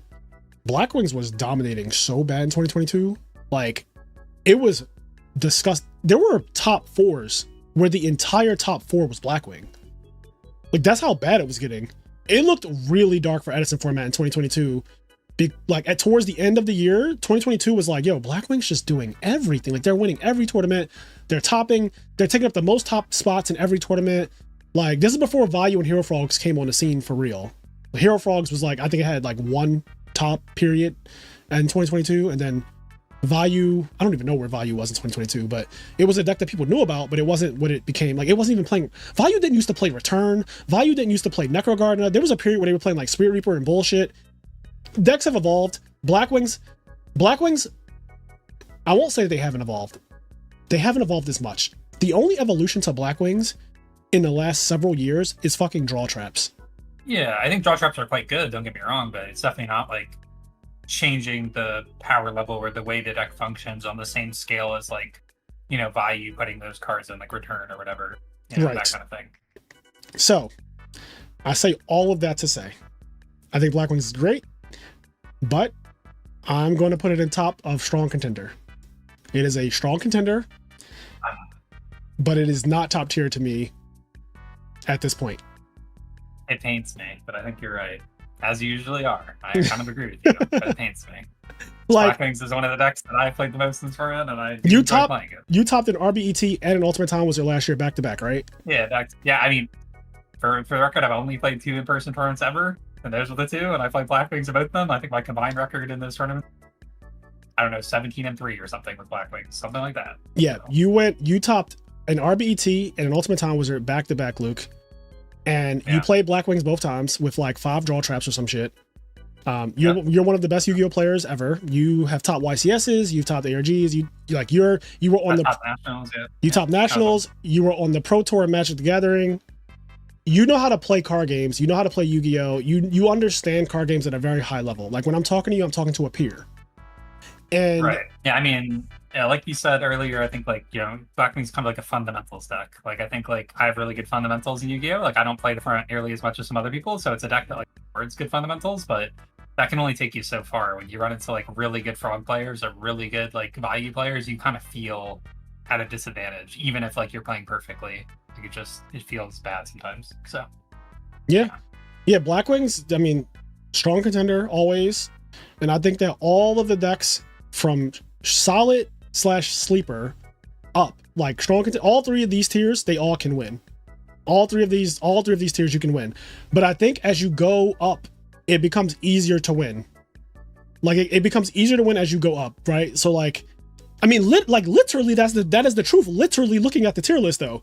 Hero Frogs, I mean, like Frog OTK have the most wins. Vayu has the next most wins. Then Blackwings has literally, if you go up the tier list, it's actually just a fact. Oh yeah, it is. I mean, it's indisputable. Like, it's like when was the last time Gadget won something? Like, it's not to say Gadget couldn't win something, right? But like, when have they done it? Like, they haven't. So yeah. So I just think you can start back here and like work your way up, and your difficulty in terms of like how much are you going to struggle to win a tournament with the deck is pretty like accurate. I think looking at, I don't know where QuickDraw, who knows where the fuck this goes. Like, this solid tier right here is not in order. So honestly, these 2 tiers, outside of like, I think this is kind of in order, but like, I didn't really. Yeah, I would say the solid sleeper tier looks like relatively good to me. Yeah, it's kind of like whatever though. I like, yeah, like most of the tiers aren't ordered though, to be clear. Like, if somebody's watching this video in the future, like, this is not like strictly ordered. Like, it really isn't. Yeah, like, I'm not making. At the end of the day, like, who cares if Gravekeepers is better than X Saber? Like, right. Like, I don't give a fuck. Like, Yeah, like we don't care. Yeah, like I genuinely do not care if Jinzo OTK is like worse than Gadgets or something. Like okay. Yeah. Like, or if like Six Sams is worse than Chamber. Like probably Six Sams is worse than Chamber, but like does it matter? Like no. Yeah. Like, no. I really like. Yeah, like Dream Frogs I probably actually think is better than like a lot of the decks in this strong contender tier, but like this deck doesn't get played anymore at all. Stefano, thank you for the sub. Yeah, so here's my tier list. I think there's 43 decks on this tier list, and what I really enjoyed about doing this is that I try to tier decks that people actually care about. I don't think that I'm missing like any deck that is actually relevant in Edison format. Like you can name some bullshit that nobody like aliens. I'm not tiering aliens, bro. I'm not until someone does something that makes me feel like I need to tier aliens. Then I'll tier alien. But like you can't even search aliens up on format library. I don't think anything comes up. No, I think you were pretty fair in what decks you included and didn't include. Because I mean, what we don't want is like a tier list like certain other content creators have made, you know, where it's like 80 plus decks and like half the decks are just fake. Like there's not real. So, you know, like I like what you did here. I think it was good. All right, we got a 79 player tournament in 2022 before Edison was real. That some like an alien. I'm gonna play this on Master and Disaster. This is my next Master and Disaster deck right here. Wait, what place did it get? Where are you gonna sit? It got fourth. It got fourth. 79 players. 2022. I don't know what this. So we have 3 literal vanilla 1900 just to start out. That was the first 3 cards I saw. Yeah. So like we're not. I just want to point that out. We're just not doing. But I'm gonna. That's a vanilla monster. I'm just gonna save that deck for safekeeping though. I don't know what this is, by the way, but we're definitely taking this on ladder. Yeah, you and Kenny need to play that because that's gonna be some content. Like we need to see that. That was format library. Why is there a Swords of Revealing Light? I don't know. Was there swords? There's a Swords of Revealing Light in that deck. I don't know, but no, there wasn't. Yes, there was. Go pull up the deck right now, bro. There's a fucking Swords of Revealing Light. Call me a liar again. Call me a liar one more time. October 2022 was just not. This is before the influx of like really, really, really good players came into the format. Like I don't even know what that trap card is next to Solemn. I literally don't know what that is. So I can't tell you what that is. It looks like a ghost. It looks like a painting of a ghost thing. So, yo, I don't know. I don't know what it is either. I clicked on it because I genuinely don't know what that is. Hold on. I gotta close some of the windows. Y'all know how this website gets. Tribute 1 alien monster. Destroy all face-up monsters without 8 counters your opponent controls. Then, until the end of your opponent's third turn after this card's activation, place 1 8 counter on each monster they summon. Okay, that's actually kind of a good-ass card. I'm not even gonna lie. Like, that's actually a good card. Like, you know what the problem is? Like, what's that? You have to play aliens. Okay, well, that's true. You have to play this vanilla 19. You have to play this. That's like a really shitty DDV kind of. It's like a ghetto DDV.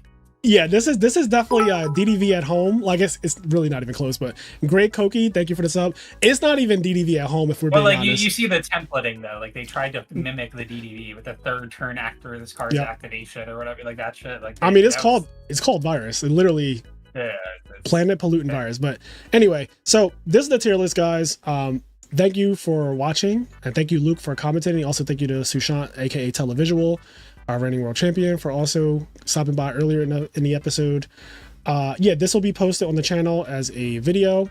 Hope you all enjoy it. Also, while you're here, don't forget, August 16th, we're doing a $1,000 tournament, a $1,000 cash tournament in the IMNerd Discord server. So definitely check out that video. We put that video out recently, just explaining like how everything works. But we're doing a 1K in August, so it's like a month away, over a month away. It's like 40 days or something away. But we're doing a 1K in August, Edison format, real Edison format, like, you know, the one that we just did a whole tier list on. And yeah, definitely try to win some money. First place is gonna be 400. Second place is gonna be, I haven't done like the breakdown of like all of the $1,000, but the $1,000 will be split up amongst top 8. First, obviously getting the biggest chunk, and then it scales downward. You know, you get top 8, then you get like, you know, less, and you get second, you get more. So yeah, that tournament's happening next month. There's like a bunch of tournaments coming up. This is the pre-nationals tier list. So if you're going into nationals, these are the decks that I think that you need to prepare for, is these top 3 tiers right here. If you were playing in either RBET, Christian, thank you for the becoming a member. If you're playing in the RBET, or in a WCQ next week. These 3 tiers are what you should be like mentally prepared that you could face these decks. You're probably going to face the decks in the top 2 tiers most likely, right? Because people want to win. But don't be surprised if you sit down and your opponent starts Gigavice comboing you, right? Don't be surprised if somebody starts playing Charge Recharge milling wolves, right? You probably will be surprised though if they activated Black Garden, but again, it could happen. It just got 2nd place at the last fucking YCS. So anyway, with that being said, guys, do what makes you happy. We'll catch you in the next one. Peace.